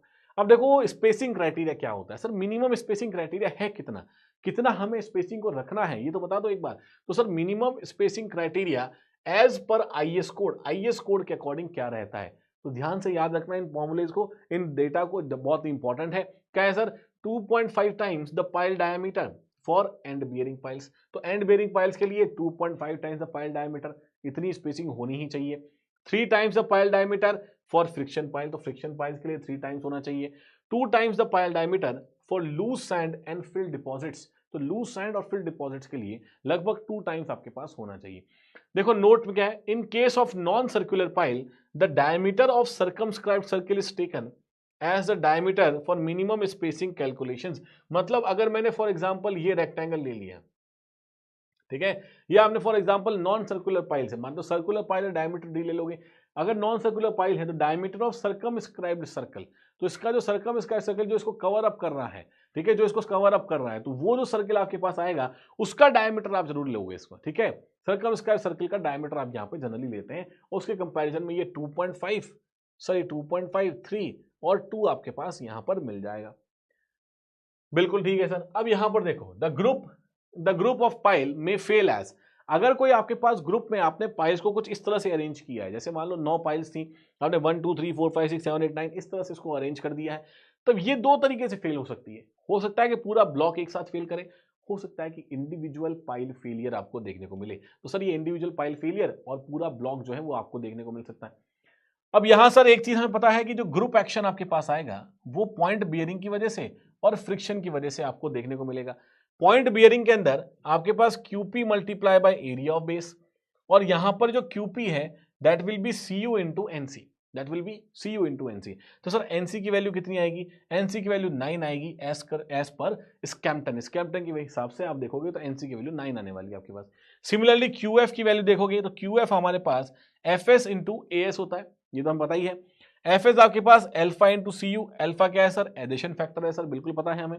अल्फा इज 1, हमेशा ध्यान रखना अल्फा आप हमेशा क्या लोगे, अल्फा 1 रखोगे। अगर ये बहुत ज्यादा गलती होती है गेट के एग्जाम्स के अंदर, जब वहां ग्रुप एक्शन कैपेसिटी पूछी जाती है तो आप अल्फा की वैल्यू अलग अलग ले लेते हो। तो अल्फा की वैल्यू हमेशा ध्यान रखना कि 1 आपको लेनी है जब भी हम ग्रुप एक्शन की बात कर रहे हैं, जब भी हम ग्रुप एक्शन ऑफ पाइल की बात करते हैं तब अल्फा की वैल्यू आपको 1 लेके चलनी है, ठीक है। अब एरिया ऑफ बेस कैसे निकालोगे sir, sir area of base आप ऐसे निकाल सकते हो कि देखो यहां से फॉर एग्जांपल अगर मैं सेंटर टू सेंटर स्पेसिंग देखता हूं तो सर ये मेरे पास सेंटर टू सेंटर स्पेसिंग है तो दिस इज S, एक और सेंटर टू सेंटर स्पेसिंग है तो ये S हो गया, ये मेरे पास हो गया सर D/2, और ये कितना हो गया सर, ये हो गया मेरे पास D/2। इसका मतलब क्या हो जाएगा, इसका मतलब हो जाएगा सर 2S प्लस D, तो 2S प्लस डी साइड हो गई, और है क्या ये स्क्वायर है, तो 2S प्लस D एक साइड है, इसका स्क्वायर कर दोगे तो एरिया आ जाएगा क्या, this is basically your area of base, this is basically your area of base.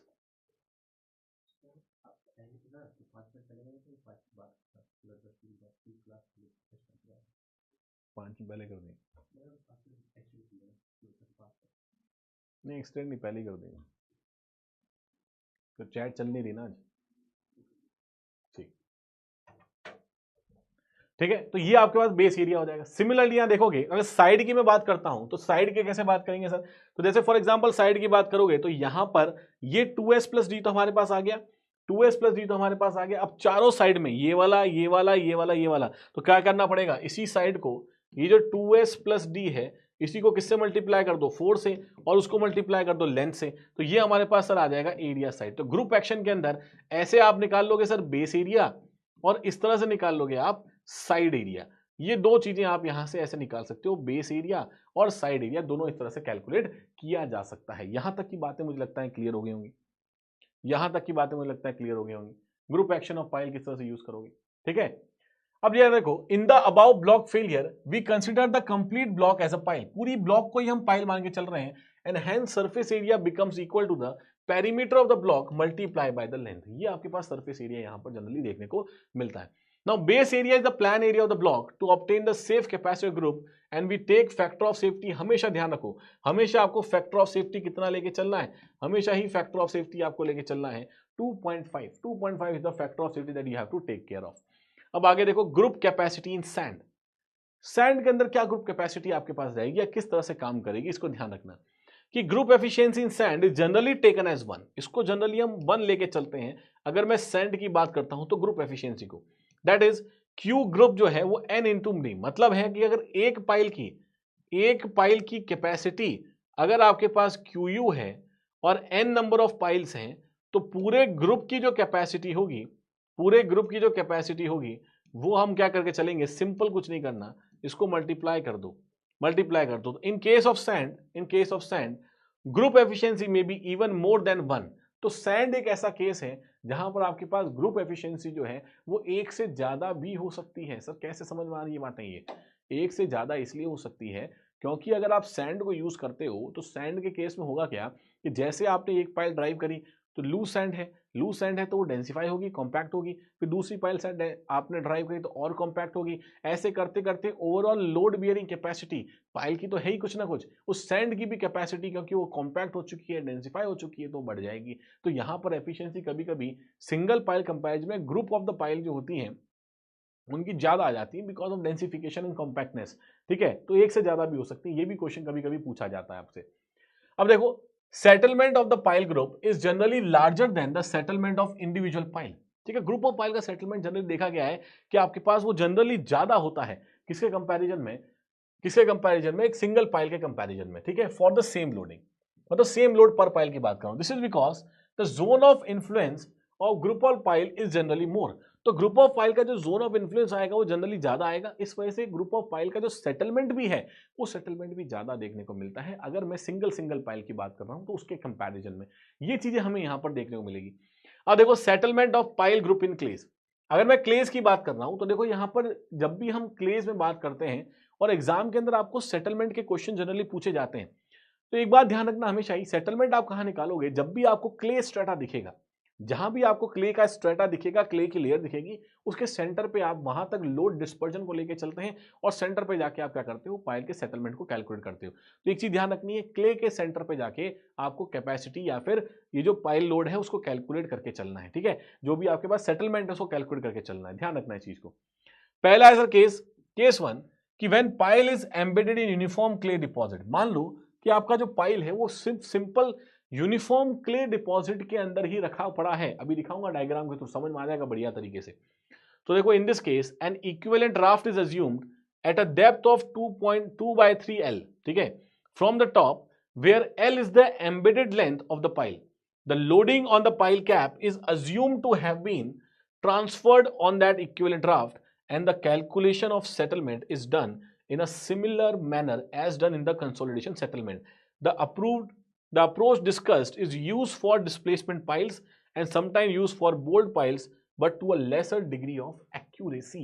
Sir simple सी बात ये बोल रहा है कि अगर आपने मान लो सेटलमेंट अगर आपको कैलकुलेट करने हैं किसी पर्टिकुलर क्लेस के अंदर, तो अगर आपके पास कोई लोड आप अप्लाई किया आप लोगों ने और वो नीचे यूनिफॉर्म क्ले डिपॉजिट है, तो अब करते क्या है कि हम एक मान के चलते हैं इक्विवेलेंट ड्राफ्ट की पोजीशन को अज्यूम करके चलते हैं। तो डिजाइन में ये बोलता है कि सर इक्विवेलेंट ड्राफ्ट की जो पोजीशन आपके पास होती है उसको आपको लेके चलना है 2/3 ऑफ L डिस्टेंस के ऊपर, 2/3 ऑफ L डिस्टेंस के ऊपर यूज करना है, जहां पर L जो आपके पास है वो एम्बेडेड जो आपके पास लेंथ होती है पाइल की, मतलब पाइल कितना जमीन के अंदर गड़ा हुआ है वो जो लेंथ होती है वो आपके पास एम्बेडेड लेंथ है, वो आती है आपके पास L। ठीक है, तो उसकी 2/3 करोगे, वहां पर जाके इक्विवेलेंट ड्राफ्ट को लोगे और वहां हमारे पास बेसिकली लोड को कैलकुलेट कर रहे होते हैं। देखो कैसे, ये देखो कैसे, फॉर एग्जांपल ये ग्रुप ऑफ पाइल्स बहुत सारी यूज हुई होंगी। अब यहां पर लोड लगाए, ऊपर देखो ये लोड लगाए, ये टोटल विड्थ इस ब्लॉक का B है। तो हम क्या कर रहे हैं, ये ग्राउंड है और ये एम्बेडेड लेंथ है, ये तो है, this is the embedded length of the pile, ये embedded length of the pile. इसका कितना लेना है सर, 2/3, मतलब 67%। इस 2/3 पे जाके हमने क्या किया, इक्विवेलेंट ड्राफ्ट लिया। ये क्या है सर, ये हमारे पास एक राफ्ट है।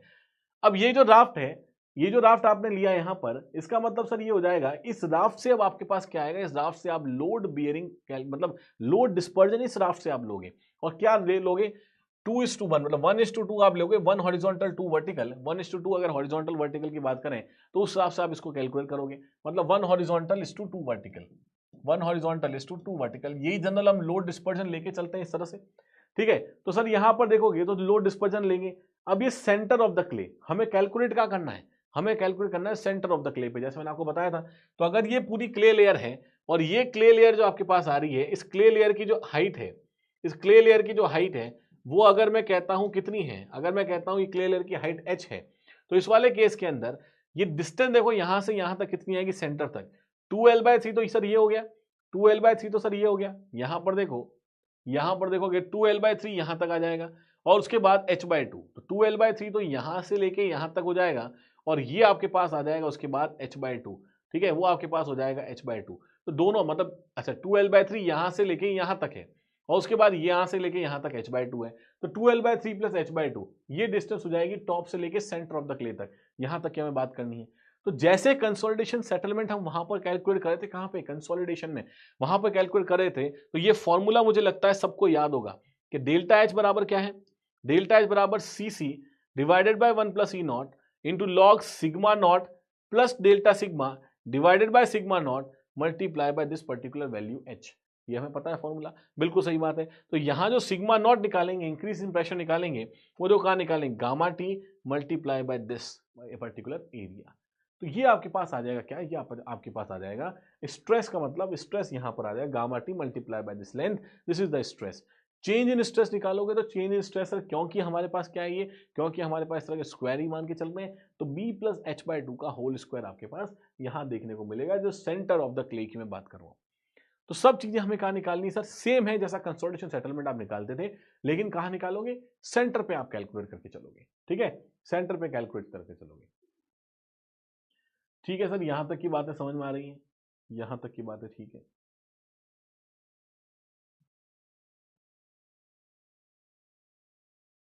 यहां तक की बातें ठीक है।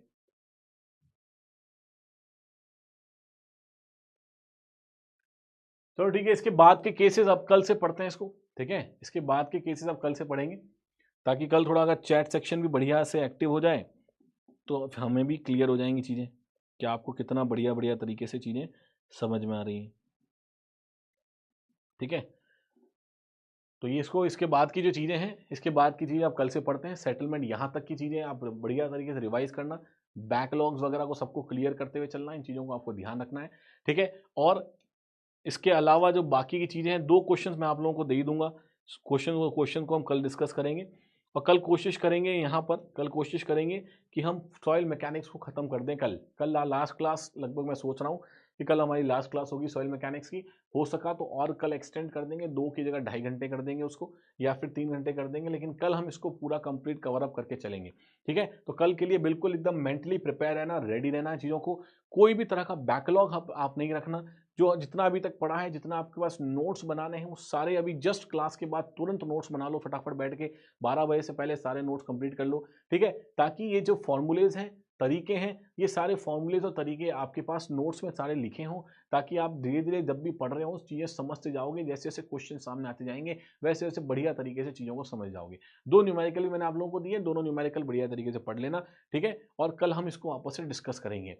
ध्यान रखना है, आज शाम को भी हम रिवाइज कर रहे हैं सॉइल मैकेनिक्स को, ठीक है, सॉइल मैकेनिक्स रिवाइज कर रहे हैं, ज़्यादा से ज़्यादा नंबर में आप लोगों को वहाँ ज्वाइन करना है। मैंने जैसे आपको बताया है कि टीचर्स को सपोर्ट करना है आप लोगों को थोड़ा, ये टाइम ऐसा होता है जब मोटिवेशन की बोथ एंड से रिक्वायरमेंट होती है।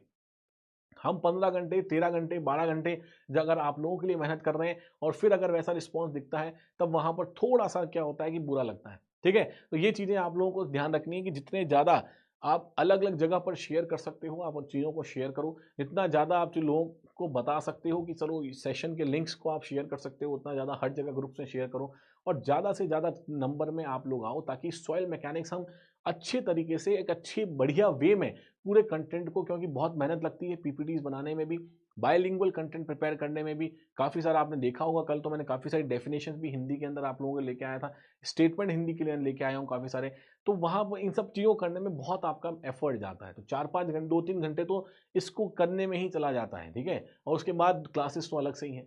तो जब इतनी मेहनत आप लोगों के लिए करी जा रही है तो मेरा मानना ये है कि आप लोगों की जिम्मेदारी बनती है कि आप भी इस सेशंस के अंदर अच्छे तरह प्रेजेंट हो और अपने फ्रेंड्स को भी अपने बहुत और भी जगह पर आप बताओ कि ये सेशंस यहाँ चल रहे हैं, तो वहाँ पर लार्ज नंबर में वहाँ पर ज्वाइन करो। ठीक है, वेट करता हूँ शाम को 5 बजे आप लोगों का। वहीं पर आज हम रिवाइज करने वाले हैं फर्दर टॉपिक्स, जैसे कि आपके पास इंडेक्स प्रॉपर्टीज का कुछ पॉइंटर्स बचे हैं तो जो कल कवर अप नहीं हो पाए थे उसको आज कवर अप करेंगे। ठीक है, उसके बाद हम लोग कवर करेंगे क्लासिफिकेशन को, स्ट्रक्चर ऑफ सॉइल को, और फिर हम कवर अप करेंगे कॉम्पैक्शन को। तो कोशिश करेंगे थोड़ी सी लेंथी क्लास रख के अप टू कॉम्पैक्शन आज हम कंप्लीट रिवाइज कर लें। ठीक है, तो मिलते हैं शाम वाली क्लास के अंदर, इवनिंग की क्लास के अंदर मिलेंगे, वहां पर वापस से बढ़िया तरीके से चीज़ों को रिवाइज करेंगे। एक फ्लो में सॉइल मैकेनिक्स पूरा पढ़ जाओ, 10 नंबर कहीं नहीं जाने हैं, ये मेरी गारंटी है आप लोगों की। ठीक है, सीबीटी 1 में तो कुछ भी गलत नहीं होगा, ये तो 100% गारंटी है। चलो ठीक है, मिलता है शाम को, और पूरी उम्मीद कर रहा हूं तो काफ़ी अच्छा मुझे रिस्पॉन्स इवनिंग के अंदर देखने को मिलेगा आप लोगों से। ठीक है, ठीक है, thank you so much. Till then keep learning, keep rocking, bye bye, thank you.